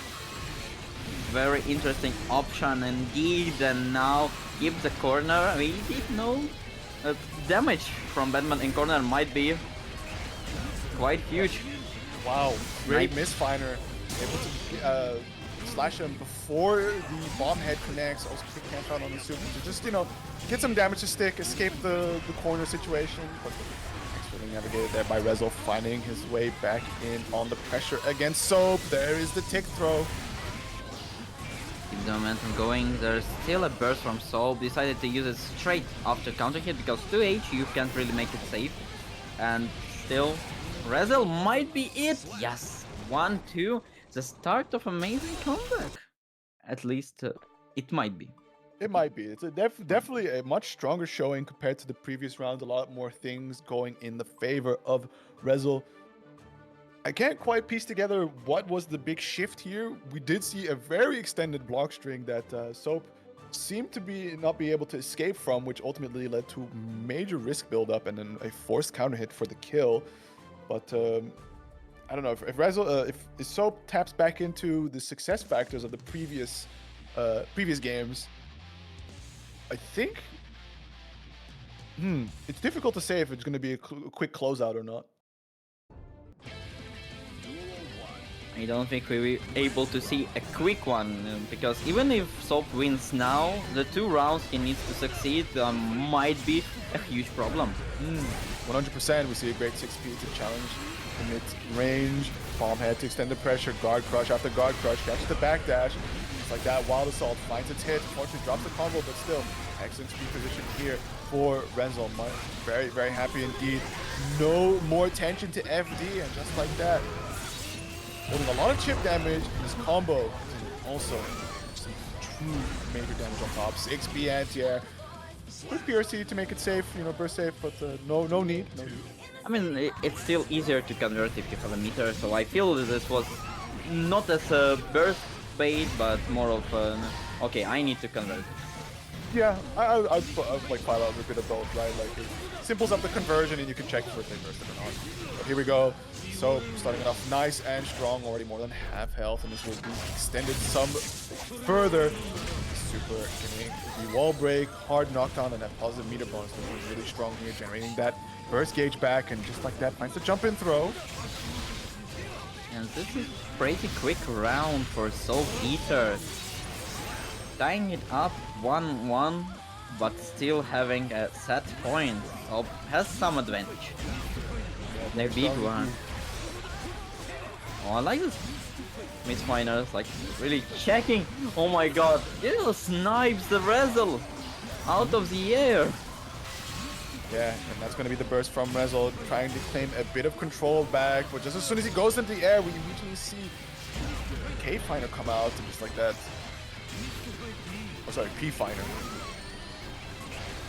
Trying to catch down, and there it is again. Okay, my first anti-air whiff, how about the second one? Card is still chilling there for the pickup. Goes into the spell my name. Not gonna quite be killed, but this is a very rough situation for Resil to mount a comeback from. Look at the health difference between the two. Yeah, but still there's some meter for Resil, and meter is used to start the pressure. Oh, wasn't able to time with the error to make it safe. And what's his name?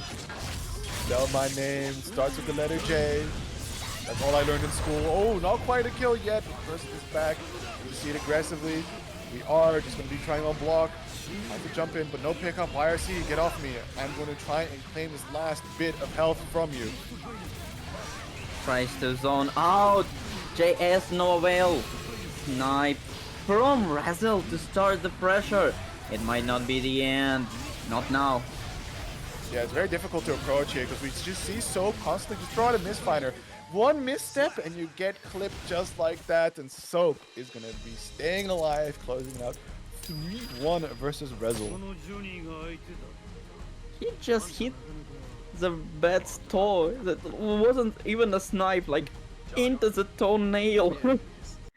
But it's still Yeah, isn't Bedman kind of a larger character, a bigger body? should be. Yeah, so that definitely doesn't make your life any easier in that situation. So Resil tried as he might have, as best as possible. Ultimately, couldn't make it out on top of Soap Eater and the great screen control they were displaying there. Constant K finders, constant P finder anti-airs, just making sure that this bed couldn't float, set up their crazy needles and errors to extend the pressure. Yeah, but now they have time to calm down, chill a bit. Both of the players, of course, as Resil leaves us with a 5th place, and Soap continues the run. But before we go to the next match, they have time to have a break. Like, you don't need to fight PataChu now, because we do have a winner finals between Tiger Pop and Zato-VaN. Absolutely, the battle of the puppet characters, it's gonna be an interesting one to see. I say puppet character. The gun is a puppet, disjointed hits, making sure that the pressure keeps going on and on and on, as well as the mix-ups. You need And a negative edge to control it. Yeah, okay. Yep. I see. Okay, so I have a question for you. Mhm. Is Relius is he a puppet character? Yeah, of course. Okay. Because if you name a gun a puppet, some people say Relius isn't really a puppet character, so I wonder if maybe you playing on both sides of this coin. Who knows? My definition of a puppet character is more the fact that they have a disjointed entity to put some hits on the opponent, right? To cover for some of their frames, to be able to either open them, allow them to set up for mix-ups or some stagger pressures. In this case, we see a lot of Eddie just like constantly poking at you, and then we see, some kind of overhead come out, a JD, a 5D attempt, and similar things going on with the Happy Chaos character. But enough about puppet characters. We're actually going to see the Asuka from Zato-VaN. I mean, Coops are the ancients, they have a disjointed hitboxes and so on. You can destroy them, so we can extend this. But not as much maybe as... Ooh. Striver? Oh. It It seems that Tiger Pop's game has crashed. This one is not on the Strive servers. No. This happens. Especially on this arena, I don't think it's one of the best for network play. Who knows? I still think that I do believe we had a list of arenas that are better or worse connection-wise.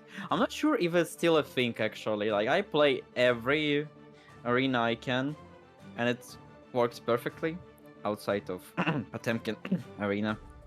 Yeah, definitely. There's like you said right earlier, particle-heavy stages are definitely rough on the performance of certain systems. I do see a lot of players with like the I forget what the mod is called, but it just like removes almost everything. Data.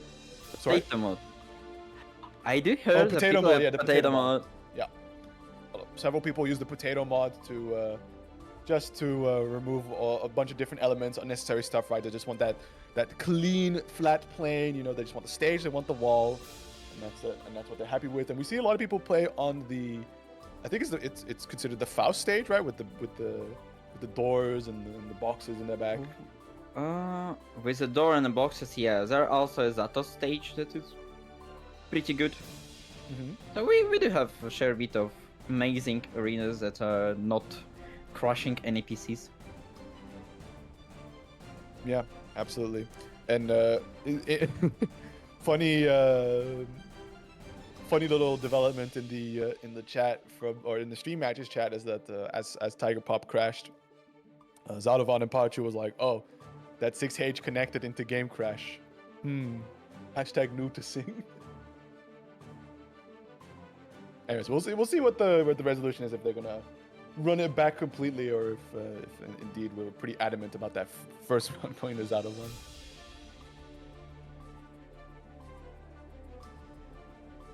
Yeah, we have some time to prepare ourselves because these two characters, I think they're one of the hardest to actually do commentary for.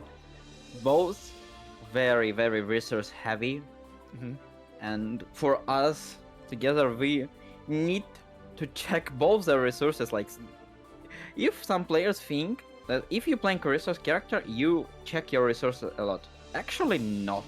You're usually checking your enemy resource.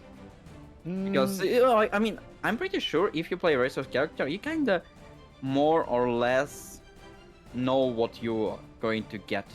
This is not a thing for Asuka, you need to check your card.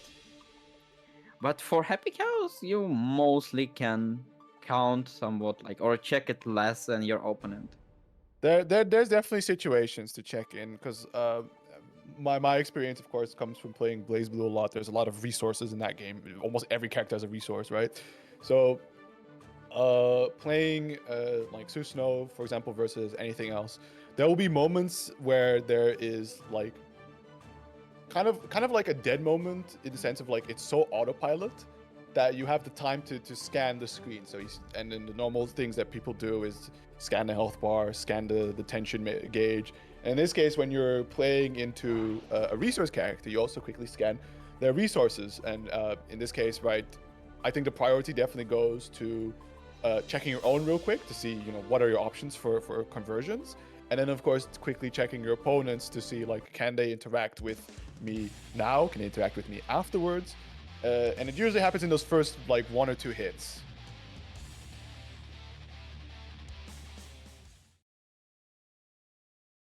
Mankind. Now let's hope for no strife moments, so we can actually enjoy some neat guilty gear and enjoy this pogo stick combo. Yeah, and also to be clear, right, the ruling, because it was the Tiger Pop that crashed during the first game. The first game goes to Zato-VaN. But Tiger Pop doesn't seem too disturbed by that, and he already starts off nice and strong. Getting really close to getting that mana break.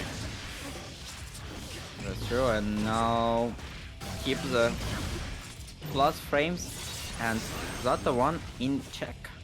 Without mana you don't really have much of a defense, so now it's the first card to lose by Zato-VaN. Very neat conversion, but wasn't able to get the ender. Yeah, wow. The aim down, putting the gun away. This is some. I think this is one of those things that you don't really see a lot at most levels of fighting game gameplay in general. Just the no option being respected, because the option of them doing something is so much scarier. That's true. I mean, one of the hardest mix-ups for me personally is like an empty low. And it's pretty much option without an option. It's a very delayed one usually. But here we see a nice mulligan coming from Zato-VaN Avengers, but trade. Yeah, and we're getting really scarily close to that mana break situation. There it is. We're gonna get all that bonus damage. Defense broken. Unfortunately, let's get the full extension, but the Foodless Stomp will find its mark. Tiger Pop taking that game 2. I guess somebody told Tiger Pop that in the end of Assault there is a princess, so he's just marrying away from everybody to the top. Jumping, Yippee. bouncing off the head of Zato-VaN. Yeah. And then he comes to get his prize money, and Ice just tells, bro, princess in another tournament. True, you have to hop onto the Tekken bracket, actually. Duel 1. And we keep the Tiger Pop in check as well as he pretty much keeps Zato-VaN. It's a really hard situation. Yeah, look at this, just constantly going up and down. How can you compete with this character? We see a very aggressive attempt there from Zato-VaN, and just like that, both players really keen to press that 2P. Doesn't want to see the other do too much in terms of pressure.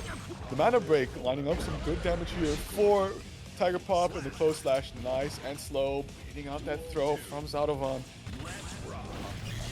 For now, Zato-VaN wasn't able to really play with his Uno cards, but now, missed the throw, still got it, and this might be actually a misspell.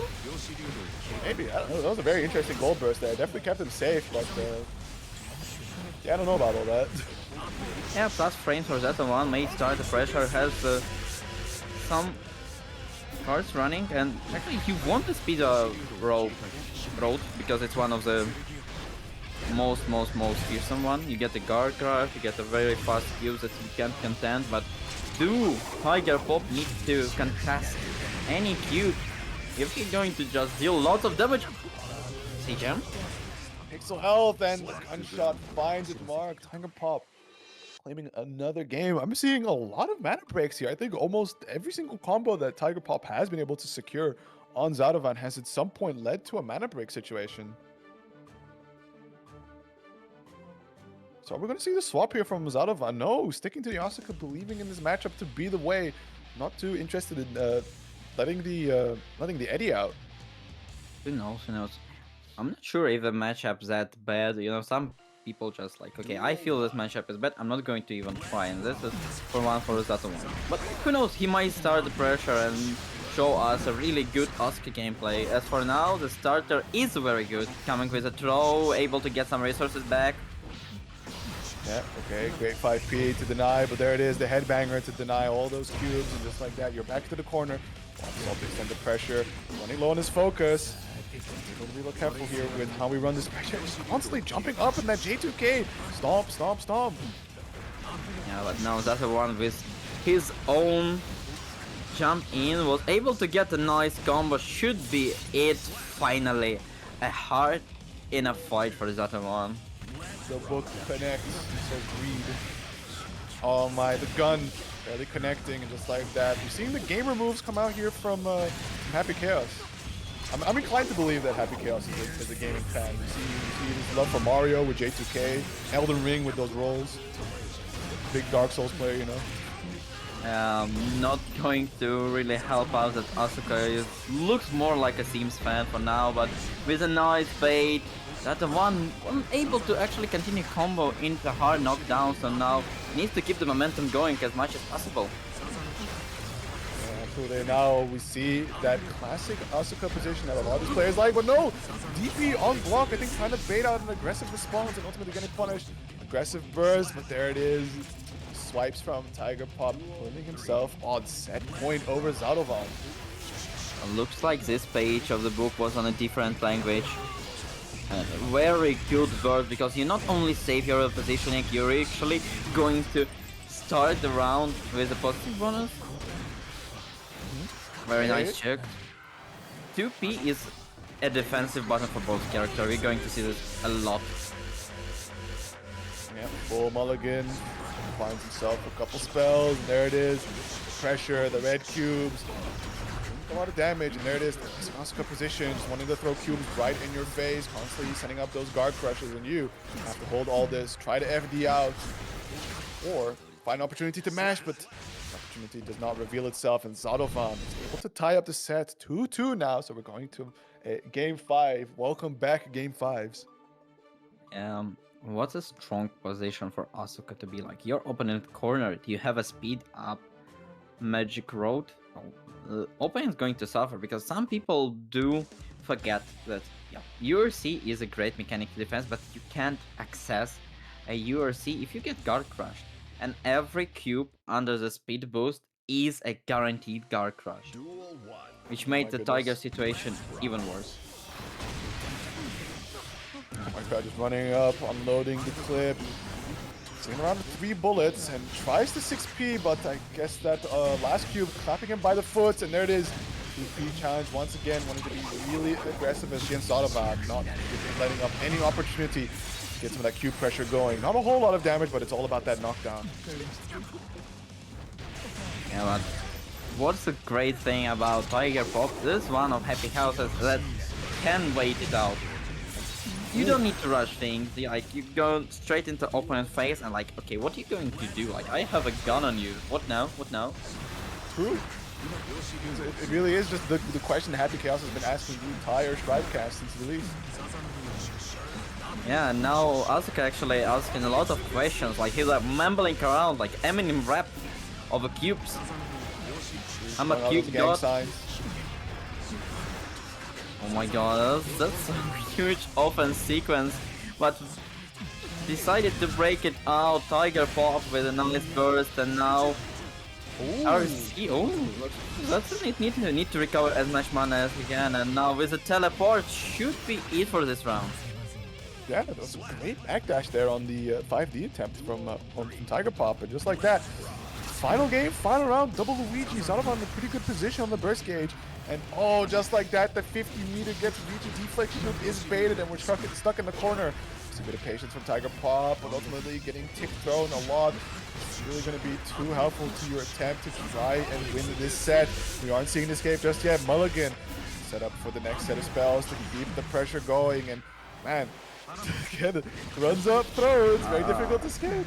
Yeah, both free character pressure going for a whole 30 seconds. Like, I could get the T on this time, but now Tiger Pop actually going to come back with Deus Ex Machina, freeing all resources, only tension he needs to finish. Oh. Zato-VaN, great patience on counter hit, and another one. And we see a lot of bait attempts here from Tiger Pop trying to claim that burst ultimately. Zato-VaN does find the option right. Slight life advantage, close slash.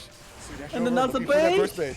It's very important here. Like, oh, and just a 2K on the jump in. And the Deus Ex Machina should seal the deal. Tiger Pop that was looking really, really rough, but ultimately coming out on top, securing themselves a spot in the grand finals on the winning side.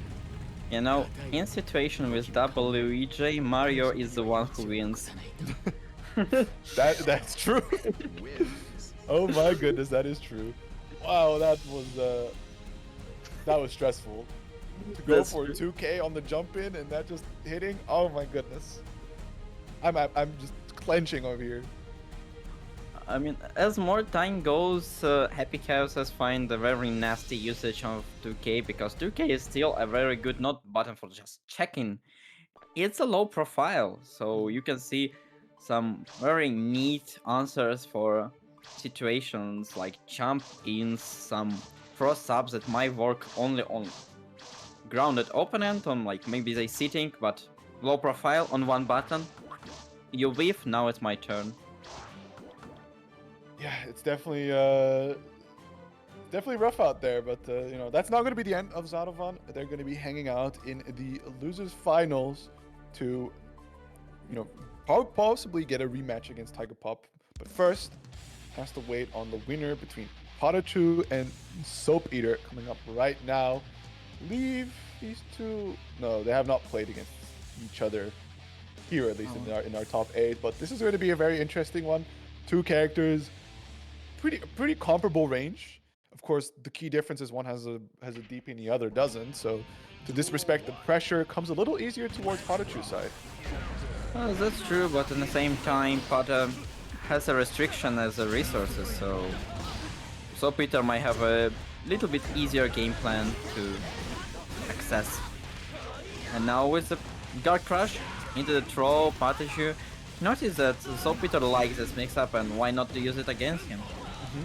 Very smart indeed. 6P whiff and immediately using the PRC to not let any gap go punished. My goodness, a lot of action. Finally prompts a response from Soap Eater, and as soon as he does, a big counter hit to connect. Oh wow, this fighters. Oh, why not? And Pata still has lots of burst to play around and decided to use URC to negate all the mix that is coming from Soap Eater. He even waited it out. They both delayed, they both respected options. Like Soap Eater decided to wait out TP, and as soon as he pressed the button, nah, Hulk Breaker! And this is a very bad situation. Empty jump, into throw, into the low, and he blocks it all. But as soon as Pata going to get the hit with that much amount of meter, it might be it. Okay, Guard Crush. We see a lot of patience coming out here from Soap Eater, right? Again, that DP, very strong at disrespecting some pressure.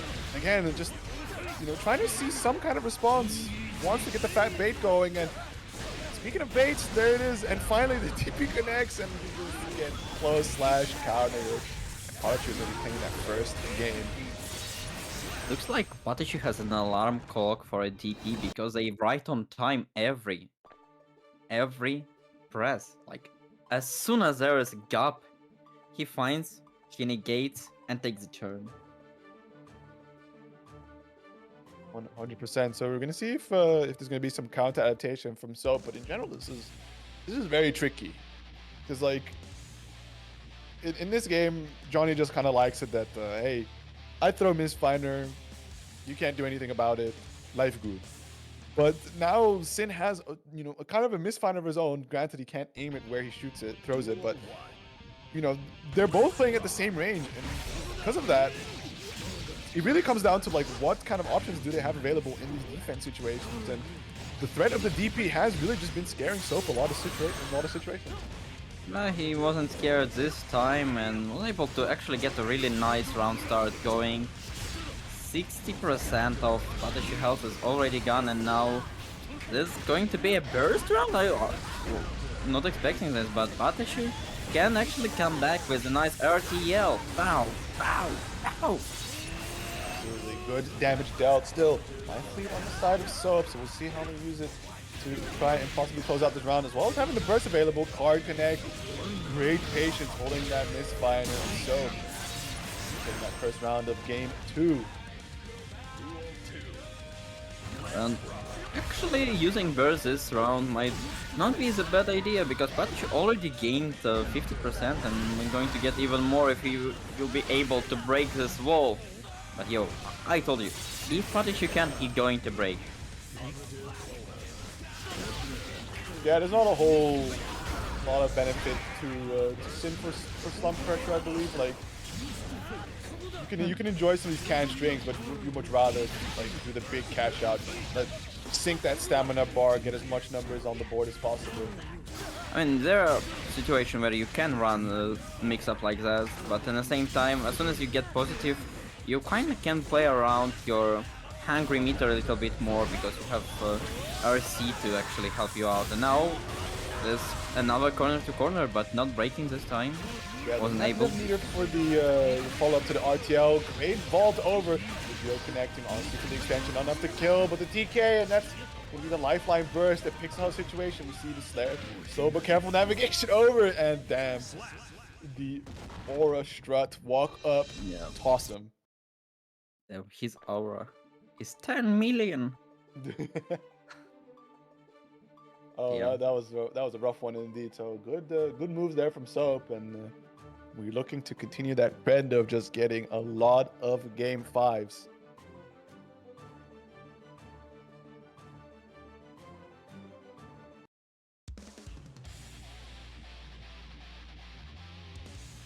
So we'll see how this goes into the game 3. If PataChu has any methods to adjust to what was going on earlier. We see a lot of challenges from Soap throwing those 5Ps. If not, to at least, if no anti-air, to at least bring him back down to the ground. Pressure in his favor. So Elcon did not start off nice and aggressive. Stamina being used for the throw. Overhead connects. No pickup, but still, the stomps and his plus frames. Soap finds the opening to challenge. Card on the field, so keeps the PataChu in check, and very nice conversion, and maybe a small one, but with a jump in, actually extends turn for quite a while. Absolutely, and there's the RTL. Is it close enough this time for the wall break? It will be. I'm gonna do the most amount of damage, but again, we're about that positive meter bonus and that hard knockdown. Great use of 6B. Again, tire and barrel, good numbers, and I think Soap is just very disincentivized to use that burst, and just like that, just drop the Jordan. By the looks of it, try to do an RC, but too early to get a new RC, and too slow to actually make it happen. No? Oh, this is going to be huge, and PataChu knows it, because burst coming straight after the first hit. Yeah, they delayed it slightly because I think there was definitely set up from Soap to try and bait out a burst there. Great TK Finder along. Oh, I think he might have missed the TK Finder there. A little unfortunate, but that opens up the punish opportunity for PataChu, sending into the RTL, going for this wall break and that positive meter bonus to boot. It was a combo from 5P anti-air. PataChu is very consistent with his routing, and now actually working defensive throw, so might make the back throw moment happen. Or maybe PataChu, who knows it? Back and forth, back and forth. I really like this frame kill from PataChu. It's like throw, frame kill. It like kills me every time, not only frames. But so it's ready. So tying up the round. Absolutely. So both players looking here to extend their lead, getting that second win on their side. Nice opening here for PataChu. Some damage, get that positive meter bonus, but no hard knockdown. Both players and their big normals do the talking. Look at that, just swinging for the fences against each other. But it's PataChu that's going to be coming out on top. Unfortunately, drops the combo. Go slash, there's the tick throw. What I like about Soap is how he like accepts that he needs to play defensively, and if he wants to get back from corner, he's not going to really press the button. His first and most important task is jump out of corner. Respect your opponent and then get the turn done. Yeah, absolutely. Prioritizing that movement over the a.b.a definitely seems to be working a lot for So, but unfortunately, mid-screen wins are just going in favor of PataChu, able to get that second win, just like that, one away from going into losers finals to face off against Zato-VaN.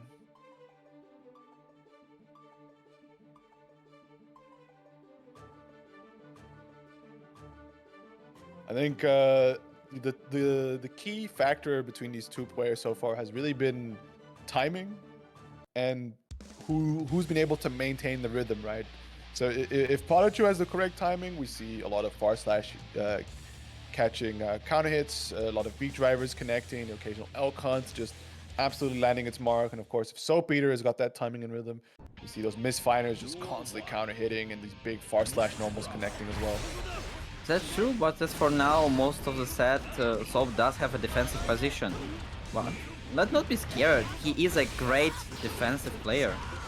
So sometimes it might work into his favor, but for now, PataChu shows a very patient, aggressive style. You know, like the mix. You're enabling your opponent to make a mistake to crush their HP bar. 100%. Just like this. Yeah, far slash to call out the dash approach, do some good damage, and with this tire and barrel, it should be enough to seal that round. PataChu set point. So On a very neat jump back. These buttons are harder to anti-here. And now with this, okay, slower pressure, made the mistake. And now Peter. oh wow, what a call out. It might have been a 6k attempt. Great jump out from the overhead, but unfortunately loses the throw. Immediately gets that crossover 5 JK. And again! And another one! It's hit so late, so you're not expecting it to hit you. Like, okay, now it's empty low, and no! Into the elk. He hunted the Soul Eater to move on into top 3. Time to get revenge against Zato-VaN. Yeah, 100%. Man, that JK was so tricky, of course. It's like you said, it hits so low to the ground and late that, you know, it can kind of just be that perfect mix with 2K on top of it, or any other fast low that that Sin has afforded to him. So I don't blame I don't blame that mix up left, right, and also a potential high low on top of it. Devious. Yeah, that's true. And while we're waiting for Zato-VaN, I will remind people to support this tournament, because I do remember you called out that Match Arena still have some things that you can claim, such as like some Twitter rewards, like if you subscribe, if you follow them. I still need to learn this matchup with Match Arena, so if you guys going to support and help me to learn this matchup, like, because after this I'm going to ask, okay guys, what is this? Like, how many codes we reclaimed? We reclaimed all. Do we have anything else? So you guys gonna to tell me, like, tell me first and I'm going to tell you. And now we are going to tell a story about an amazing match between these two, who going to continue into grand finals all today. Amazing Salty PataChu versus Zato-VaN, coming back from the losers to revenge against his winner before. Yeah, absolutely. Like you said, this went 3-2 the way of Zato-VaN, and we see a little bit more of that coming out. Stuck in the corner, not finding opportunity to break out. Baker does land its mark. We see a defensive approach from Zato-VaN. 5D connects RC for that extension. He's maximizing as much damage as possible. Has no more stamina, so that becomes really rough. Still, we find the next couple hits, find the wall splat, and we find a tire barrel for the kill. The super, like, they nerfed the damage, but I don't think PataChu actually read the patch notes. Maybe he doesn't aware of this fact, I don't know. Or maybe he just chooses to ignore it and says, like, you know what, my super still does damage. Oh, a very cool combo going into the RTL. So, yeah, really punch out everything out of Zato-VaN, and now coming with a standard close slash pressure, but was able to mix himself up. Zato-VaN does know the nice fuzzy throw. yeah, I like the idea from PataChu, right, with the 5P over the head. Try to bait a response from your opponent because they saw the whiff move, and already just get that throw going and get the nice counter throw. Oh, dive kicks out, swaps to the other side. Pose is still on the screen, making it very difficult for these buttons to connect. Nevertheless, able to kill Eddie off the screen. Burst just barely comes back in time for Zato-VaN. Pose right in time, like, get back, Mr. President. And now with all the meter. But PataChu, nice snipe, doesn't have a meter to contest. Zato-VaN switching to aggressive style. How do you block this? I mean, he does, but fortunately, blocking all that does invite Eddie to come back, but immediately gets sniped away, and the micro dash 2S to catch the backdash there. PataChu, very nice on the movement. That's true, no alpha needed this time. First point into the scoreboard for PataChu. And a very impressive one. We haven't seen much of Eddie gaming. A few opposes here and there, but unfortunately gets sniped right away. I still do like when the Eddie is gone is how aggressive Zato-VaN still plays in spite of his buddy being currently unavailable. And even when on defense, right, we see some great 2P mash outs to just escape the corner, try to set up something else to, you know, get that Eddie back in a more safer condition to then set up his own gameplay. Very neat. Neutral from PataChu actually was managed to get the Zato-VaN burst really fast, and now tries to get the pressure going, but to no avail. Zato-VaN with a nice defense now will be claiming a lot of PataChu's HP. Great anti-air there from Zato-VaN into the conversion. We're gonna go for the Amogus here. There's plenty of the Eddie gauge that's already recovered, so no need for the Sun Void to catch out some nice damage. Eddie is there. Force blocks. Oh, oppose. Yeah, and there it is. The low, the stanky legs. Zato-VaN, a very strong opener. PataChu does have a burst for this round. A very prestigious thing to have, and Zato-VaN doesn't have one. But tries to at least get something going. Pata misses the combo, but he doesn't care. I missed the combo, and I am a really good guilty gear player, so I will keep the meeting. Yeah, If you oh drop... my. Oh, This Close Slash just connecting. Wasn't he touched again? It looks like it. Those were some really good starters for PataChu to do so. So we're gonna go down to the final round of game 2. PataChu in a very solid position to further extend his lead, and that Hawkbreaker hit very late. And very high. Very nice FD, IB from Zato-VaN, but doesn't help him much. And this is going to be a very crucial oppose. Ooh, it's thrown out from the mix, and there it is, the JK mix-up. Out there from PataChu, overhead connect. Use the RC to extend the damage some more. Great air route. Puts him into the corner. Zato-VaN looking for a backdash to avoid something. And again, great challenge. Swapping up the sides. PataChu now stuck in the corner, trying to jump away from the Eddie pressure. There's the oppose. Let's wait it out. Nothing to continue off to H. A really nice deflect to cover overhead, but PataChu spends all the meter. Both of them. Doesn't care. I need to spend my resource to get the most important one, HP bar. And now Zato-VaN has a pretty much losing streak. It's going to be hard to compete when you have two against yourself, like PataChu, 2-0. Zato-VaN needs to reverse it. There's nothing he can do other than that. That was such a crazy situation at the end where Zato-VaN first IBFDs pushes him away. PataChu elks in. Uses the deflect shield on the overhead to push him away. PataChu elks in. He says, "You are not rid of me, and I will keep this pressure going." I guess PataChu doesn't know the thing about personal space, you know? Justin waits and doesn't care much. Since a growing boy, he'll get there at some point, but for now, he stays right inside your pocket, making sure that there's no breathing room, and he gets these big old mix-ups, these big confirms. Right now, Zato-VaN in a pretty good position here to let Eddie do a little bit of neutral gaming for him. There's the oppose. Able to avoid it, and there it is, a punish. Oh, was trying to get a side switch combo, and it would be amazing if it actually hit, but now close slash, counter hit, punish. Zato-VaN does lose a lot. Lost a lot of HP, and PataChu on that point. Yeah, full oppose. Checking the beak driver here. Going towards the corner, desummons Eddie, and big clash cancel. Very aware from PataChu. Right, getting the far slash before the opponent was able to come active, goes corner to corner, and a great backdash on the throw. He's going to swap positions here. Blocks. As I told before, keeping priority straight. PataChu gets back from the corner, and now he's going to press button. Now he's going to become extra aggressive. He wasn't ready for that that counter to connect that way, because that beat driver just probably could have been a much better pickup. Now stuck in the corner. When immediately landing that far slash rock, there is the burst. That's pretty rough for Zato-VaN. Even if he does win this round, he's still going to go into the set point from PataChu, but we don't even have to consider that. PataChu seals the deal 3-0. Looked at the time and says, you know what? It's time to lock in.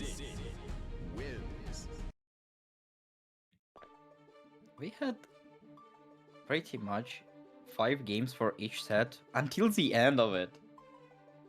Players decided to hasten the progress a little bit, and now we're going to see a PataChu versus Tiger Pop. And I'm not even sure how the set can continue. Like, you rarely see a scene versus HC. Yeah, and I'm curious if Tiger Pop will opt for the Happy Chaos. There's also the matter of the fact that there's, you know, our Arc World Tour is around the corner, so they might also consider just sticking through the Happy Chaos, right, to prepare, make sure that it's on point, that all matchups are covered. We can't, because especially when you no, that's not really the case because it's an invite tournament. But typically when you go to these majors, you sit down, you have to play a bunch of players. Some of you have never heard before, so you have no idea who they play. And to potentially drop a game on a character only to then swap to the winning matchup is a very costly strategy. I mean, we do have all the tournaments finished for Arc World Tour. I checked today, they haven't added Kayane Cup points, so you still need to manage it yourself. But majority of players and their characters are already presented. But there is still, I think, 1 or even 2 slots from LCQ. Last year it was 2 slots for the winner side bracket and for loser side bracket. So there might be some interesting out of nowhere peak, and you must be ready. I think it's one last LCQ slot. I saw a graphic earlier today where 4 Happy Chaoses apparently qualified, so that's actually pretty cool to see. I like Happy Chaos. I think the character is very cool, very difficult to play, so I appreciate it from a spectator's view. I don't like to play against him, and I usually not a supporter of what Happy House players talk about their character, but I'm not going to lie.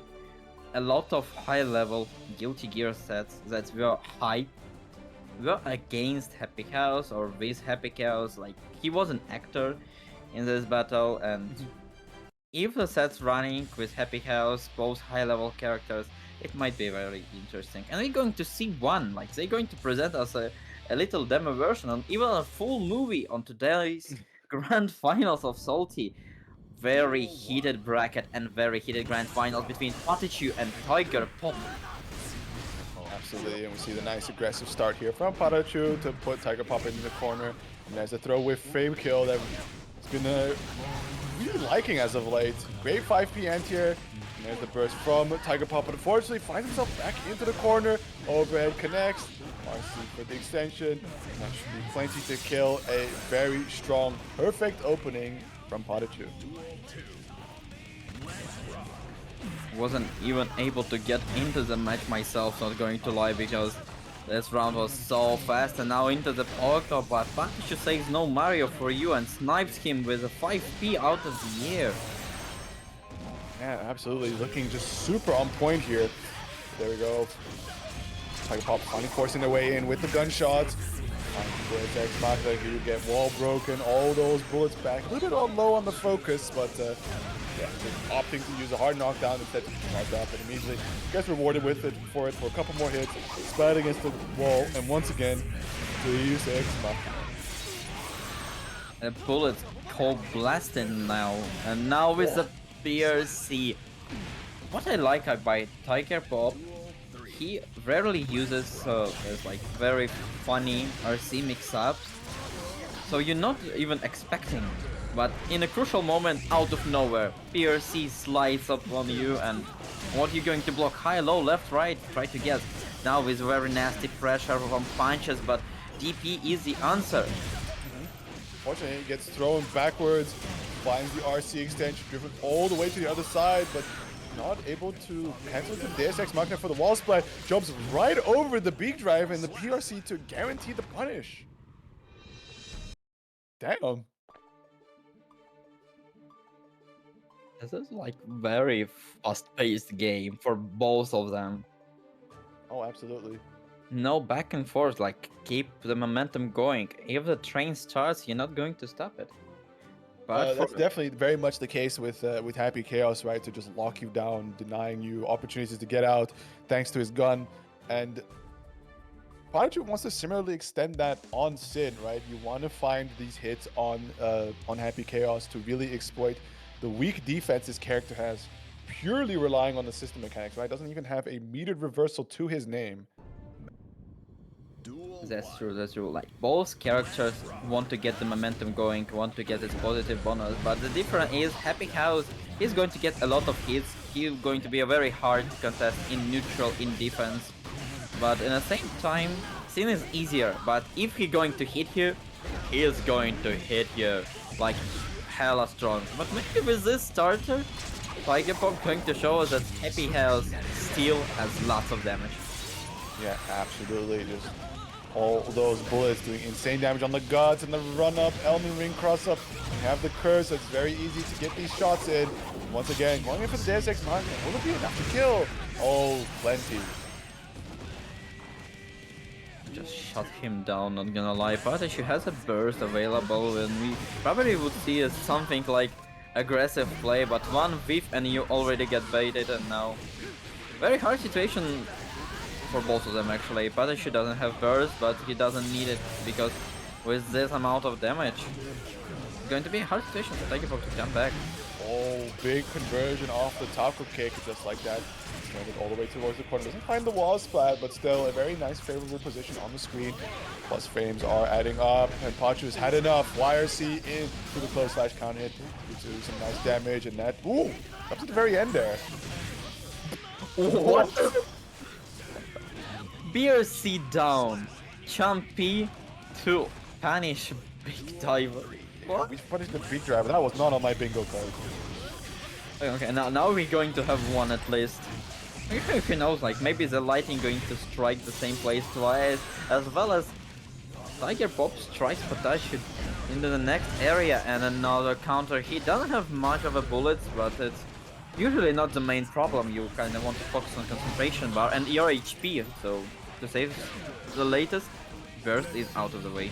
Yeah, absolutely, and again, these blue RCs working so wonderfully for Tiger Pop to extend these recovery frames of some of these moves that PataChu is committing to. Just like that, you get Goomba Stomp, you get Splat against the wall, and the Deus Ex Machina for the full recovery of bullets, as well as a very healthy dose of focus. Curse is applied, but the Elcon finds its mark. Curse is now gone. It's Stagger pressure coming out, a good bit of patience from Tiger Pop. The 2P mash, once again, the gum comes out for the confirm. Versus on the table, not in time to bait it out just yet. And slow patience for both of them. Tries to eat it up, and wow, really called out of the response. Is able to get the punish on top of it. I would say it was not even a bad manners, he just ate his food. What do we want from this boy? And now with the meter, PataChu actually can come back, and what a fake out with jump D right near the landing spot to get a throw for the PataChu. That was a very intense ending. We are really breaking out the forbidden mix. What? They both decided, okay, yo, you want some heated battle, guys? We're going to show everything this game going to provide you. Like some BRC punishes, mixes, why not? FRC into very strange fake outs. They like pretty much, can we call it even a proximity fake out? Because like proximity based on vertical height, not as I usually aware about horizontal for close slashes. I don't know. I think it's just like there was so much happening, and I feel like Tiger Pop was locked in on defense to not really be aware to try and challenge something. And after that, PataChu just got away with a lot of movement that didn't really lead to anything that probably would have lost to a 6P or even a 5P. Nevertheless, PataChu starting off very strong here. The entire barrel getting very close to killing the Happy Chaos. One or two more hits should do the trick. Okay, backdash, finds the gun confirmed, and that's gonna be the burst. Oh, that was the wrong side. Happy Chaos forgot to switch his glasses. Doesn't really see the target. No bullets. PataChu respects. Oh, the gun's completely missing, but hey, we're okay. It's still scary, like, oh my god. No, okay, forget about scary. This guy is fearless. Run up RTL. And he didn't have a meter to actually save himself. I mean, we know the change that they made to the DP a long time ago. It really is kind of cosmetic with option. Do you go for DP or super? You're not going to make either one of them safe. That's true. And now, very aggressive playstyle from Tiger Pop decided to go for a throw. Empty low, one of the scariest mixes. And get back. There's Ex Machina with the full bullets to keep the pressure going. Absolutely. Great Hawkbaker. Surprised that it caught what should have been a safe jump, I assume. But here it is, PataChu aggressively extending this pressure, using the Wild Assault to do so. Great 6 speed to challenge. With throw tech, Blue RC in, catches the backdash. The gun is coming out. How far are we going to see this conversion? Another one. Gunshot all the way towards the other side. Wall splat. Not enough meter for the super, but the 6P will do plenty. They're both tied around a piece, looking to extend and lead in the set. PataChu maybe haven't need to travel for Kayane Cup, but Tiger Pop decided to give him a traveling ticket from corner to corner with this combo, and PataChu coming actually back. Might use the burst here, but whoa, that's very early break. Yeah, I mean, with the bullets definitely crank up how easy it is to spike against the wall. Again, you see Tiger Pop just opting to use the knockdown situation to get himself some more focus. Fight against the wall. With this Ex Machina, and once again low on focus, so probably will sacrifice the Oki for a bit of focus. No, drops him to back away. Interesting. Oh, good air throw. And another one, and with a very late overhead. This is going to be it. RTL.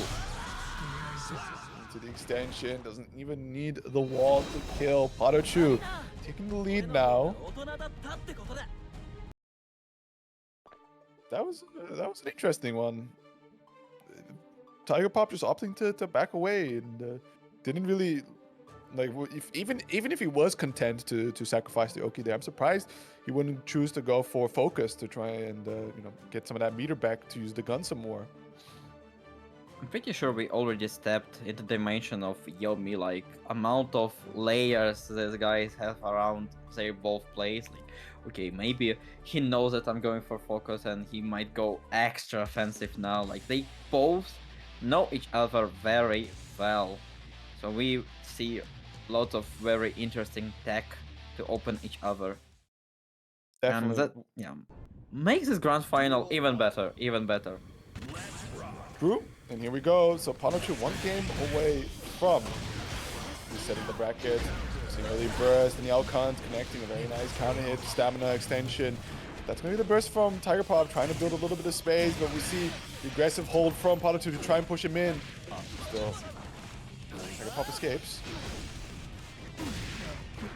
What a chase is, a jumping dust and a very nice defense. You do need to throw this thing from time to time, you know, don't give a scene free pressure if he wants to. Whoa, another BRC rocket. We do see a lot of that, and again, the BRC to extend the 6P whip frames. Get that punish in, gunshot to close it out. Tiger Pop looking to tie up the set, prevent a reset from occurring just yet. With frame kill. Actually, you kind of want to use it from time to time. Maybe the special isn't as useful, but adding a little bit extra spice for your combo, a little bit more reward, always a good thing. Yeah, and of course it has this random effect that you never know if it will be useful or not, but when you got the time, you might as well, right? Yes, that's true. Like same as Happy Houses, who replaces some bullets in his gun. You might want to give Sin extra treat.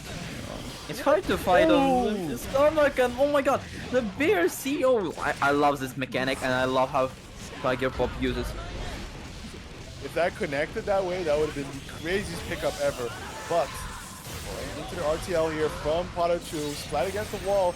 Doesn't quite kill yet, but I think he's one good hit away from losing, and there it is. PataChu, reset point now. Yeah, I want to drag down Tiger Pop into the loser bracket to find on an equal state, but Tiger Pop doesn't care about what he wants and decided to break the wall.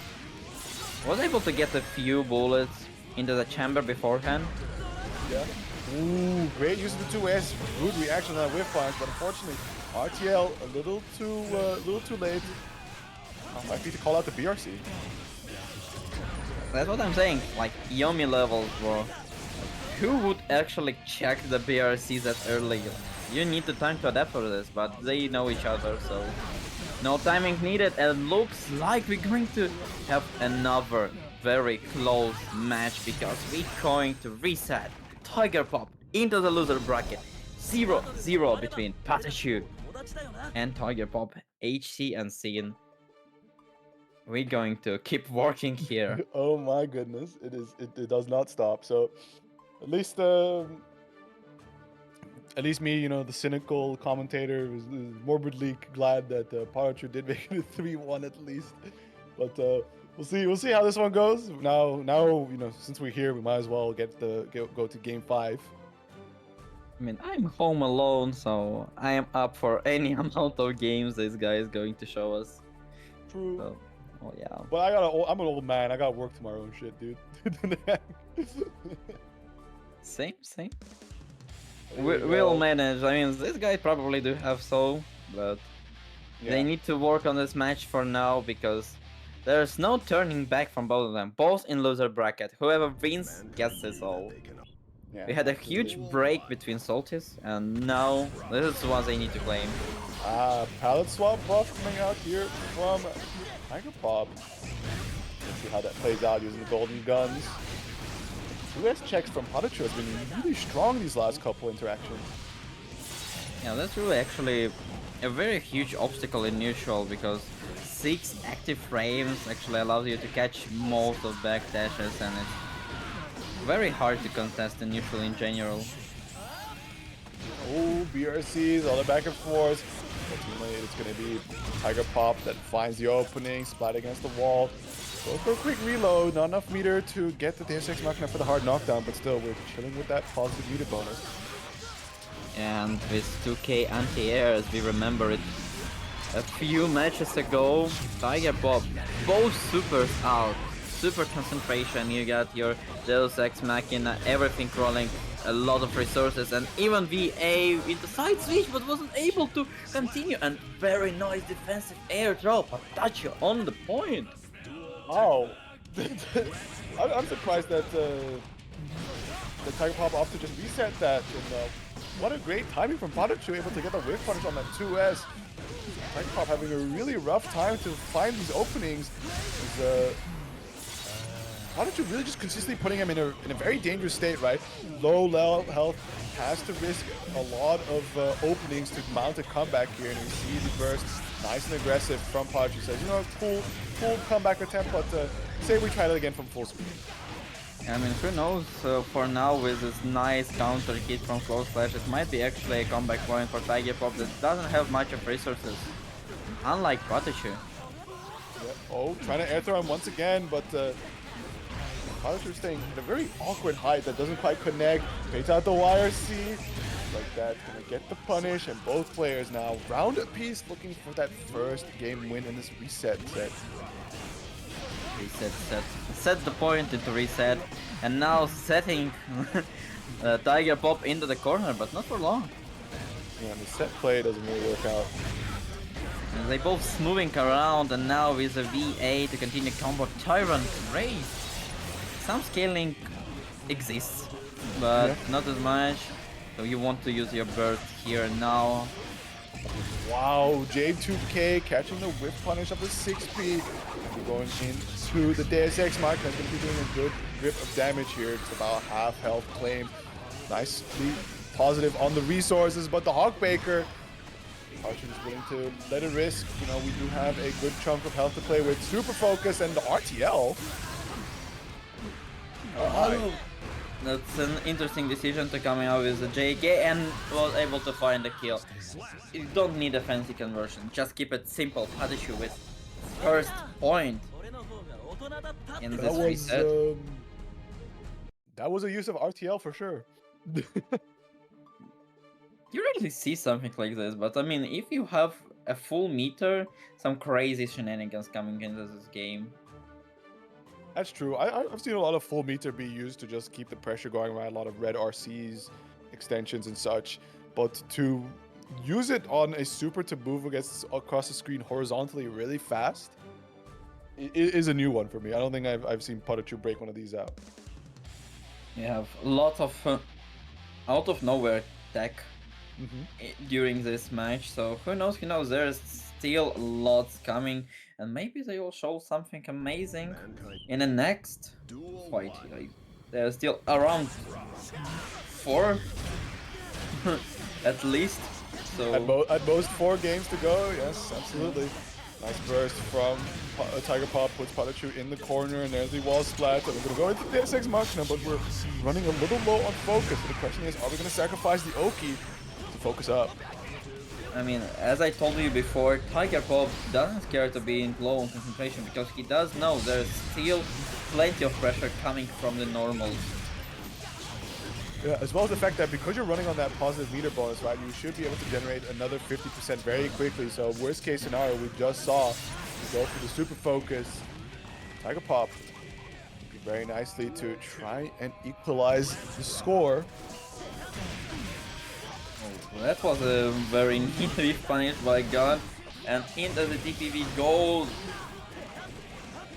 They don't scare it of each other sometimes, checking from here to here.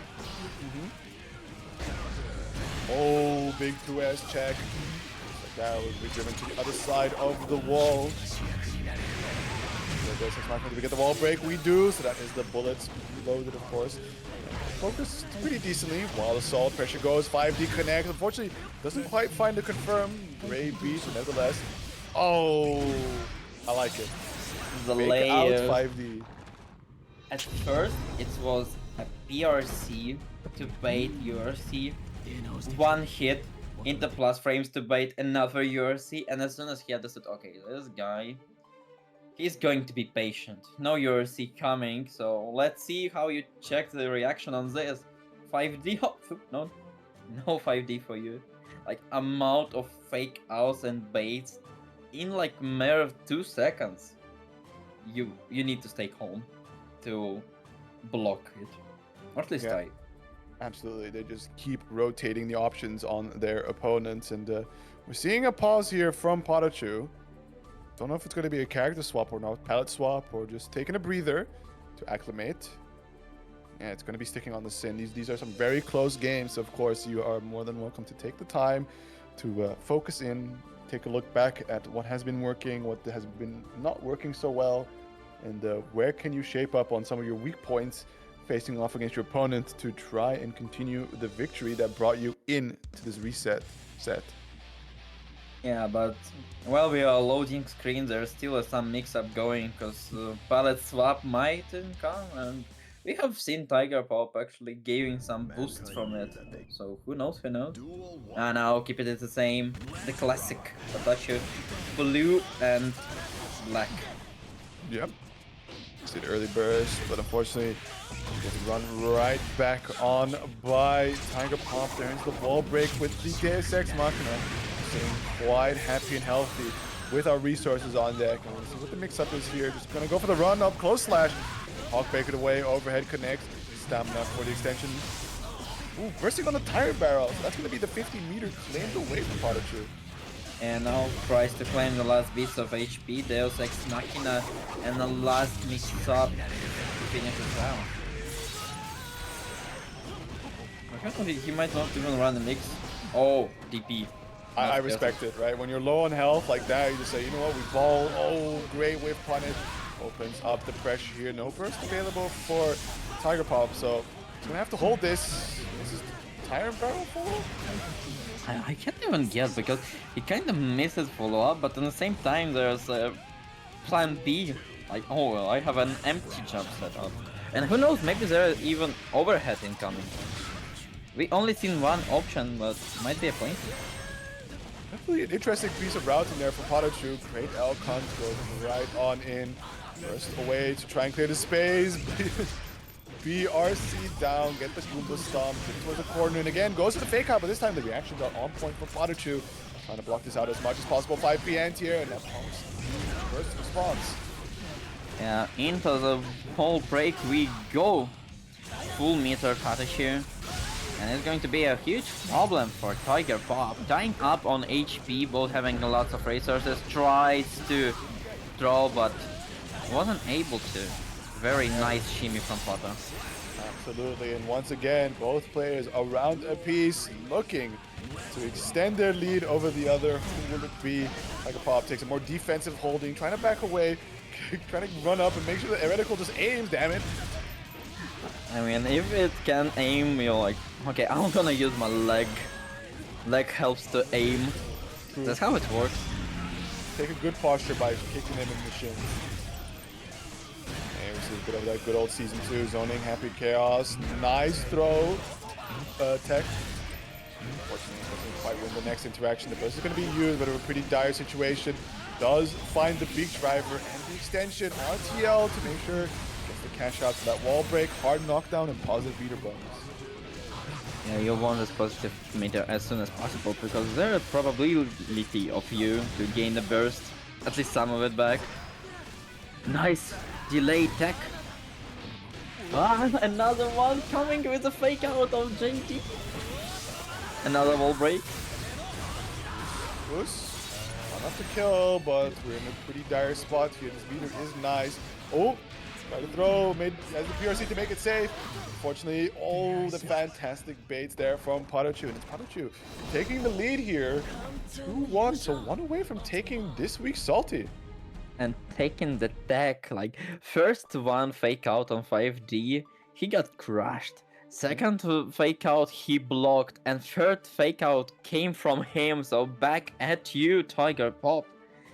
Yeah, absolutely. Paying attention, using his eyes to see what's on the screen, adapting accordingly, and also feeling a little inspired, like you said.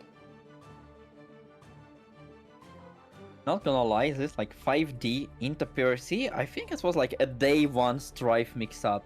And I got mixed by this so many times that every time I see a 5D, I press down.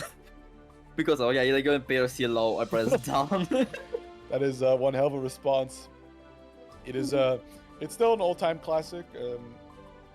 I know I've found some really good use out of it in Xrd.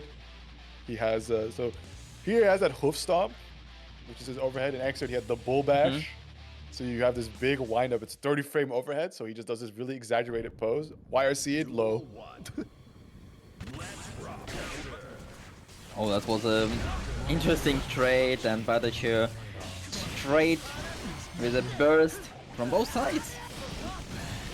Backing away, trying to avoid that reticle from focusing on him, but ultimately still has to deal with the person in front of him. Finds his hits with a few stanky legs, converting into this Deus Ex Machina. A little low on the focus, so we'll see how that goes. But again, Machina's good players to know how to navigate their character when low on those resources. URC actually was able to get the turn, but nice defense from Tiger Pop coming into roll. This might be a very neat mix-up, but still, the most simple one actually give him more, and another BRC. The momentum, like Tiger Pop actually controls BRC movement like an expert. It seems to have been a new development since I last commentated one of his games. Is indeed the amount of BRC he's been using is off the charts, and how he's been using, of course, the RRC to observe and watch and bait the burst. A lot of resources might actually try and finish it like this. Yeah. Simple and clean. Tiger Pop took one look at the time and says like, "Oh, great heavens, it's bedtime." And decided to like, okay, we're going to tie it up. And speaking of BRCs, I spoke a lot with Kagero. I'm pretty sure many people know he's like a very good HC player. And we were speaking about how Tiger actually was one of like pushed the BRC and PRC mixes like a lot. And I like how this mixes actually now got to the second stage. Like you rarely see him actually mix with a PRC or BRC. Now PRC and BRC is a movement. Like you don't have much of a special that's going to move you fast on Tiger Pop on HC. So you using your meter to gain some additional vertical and horizontal movement. A very interesting thing, and I hope you're going to continue to develop it. It's very interesting to see. Yeah, absolutely. But here it is, the final game of this evening. You see very explosive stuff from both players. The burst is already gone. The rock is playing, and just like that, Tiger Pop very much in control of the pressure at the moment. First whiffs right over, but able to find the low profile. Still, PataChu can't seem to quite escape the corner until, of course, the Hawkbreaker connects. A very nice backdash from Tiger Pop. Will be able to get not only the concentration, but the Deus Ex Machina. All the resources are up. And we all know that the most scary thing is the first hit. Concentration run out! This might be a comeback point for PataChu, but Pogo. If anything, we can always rely on Tiger Pop being very much an expert of all aspects of his character, including how to play it without the gun. And just like that, tournament point for PataChu. Starts off nice and strong and swanky too. Finding himself in the corner, unfortunately, due to a reversal throw from PataChu. Ooh. Big 6B finds the anti-air on the BRC movement attempt. Burst is available for PataChu here, so we're going to see if they can hang on to it for the final round. The overhead connects. He has plenty of damage to kill. We're going to go into the final game, final round of this evening. Burst available for PataChu. A bit of waste for Tiger Pop, but we might still get there. Decided to switch for zoning, but not for a long time. Burst instant from PataChu, understands that there might be another burst incoming during this round, and tries to really pressure Tiger into the corner, but Pogo stick into the wall break, but without a meter, so he might actually play a little bit more patient. 6K is definitely an option. We see the YRC and goes for the low. My goodness, burst is available now for Tiger Pop. Almost gets the whiff punish. Great blocks on the Elden Ring mix-up. Unfortunately, just lets Tiger Pop run right back in on him. Yes, Machina coming out, getting that wall break. A little low on the focus gauge, but we still have that 50 meter to super focus if need be.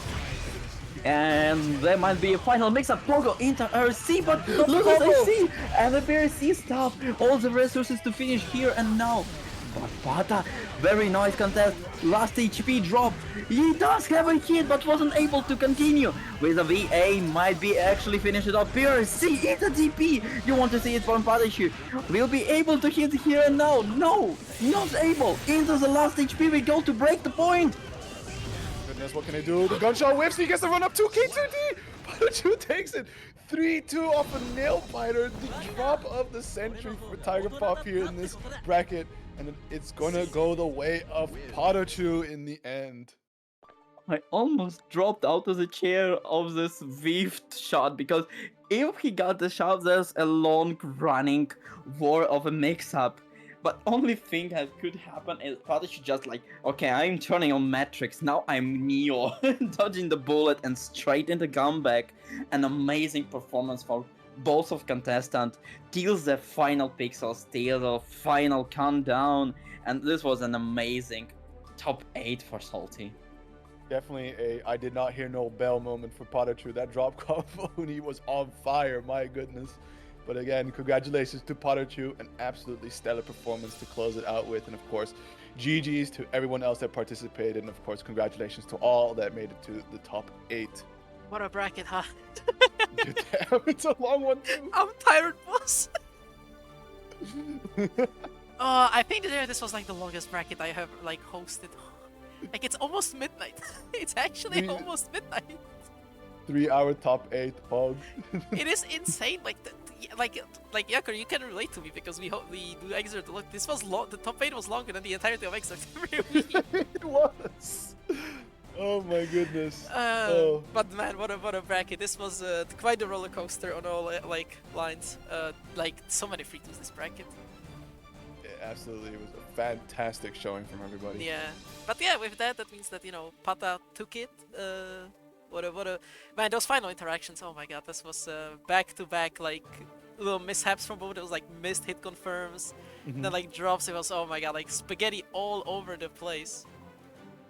But Pata took it at the end, so he's your salty number 123. Yeah, 123 champion. 1, 2, 3. And yeah, with that, I'm not gonna stall much longer because it's very late. I assume for a lot of the players it's way later than it should be. So I'm gonna instantly send you guys over to Walter, even though I have some space, so you can show some stuff, obviously, both of you, if you have some time. You have like a minute to, so take turns. Sure, I'll go quick. Well, socials, you see them on the screen. You got Karama's there, you got mine here. Outplayed this weekend. It's so close, so it's gonna be a banger. Hope to see as many of you there as possible. And of course, if not, do consider it for next time. Other than that, keep your eyes peeled. April, give me the dates right, 19th, 20th, Netherlands. We're doing a 2-day ZF event. We got some Strive action as well as 5 other games. So if you are able to come by, I heard from Match it's expensive, so I know the woes, but hopefully some of you can make it through. We'd love to have you there. And of course, I leave it to you, Karama-chan, for any other shillings. Yeah, I don't have much to say. Just like thank you for joining us. Thank you, Yaker. Thank you for pretty much everybody, because I can't even describe how amazing of top 8 it was. So have a great time, have a great night. It's very late, but at least we had a nice portion of Guilty Gear to ease it out into the sleep. Yeah, and with that, I already prepared a raid for Walter. Like I assume most of the EU players are gonna stop streaming instantly, so I'm gonna send you guys over to the NA side. And yeah, with that, it's been us, and I'll see you some other time. And play Xrd. Join me on Xrd tomorrow. Play Xrd. Come join me. That's the good game. Come on, come on. Play Blazblue. Too late.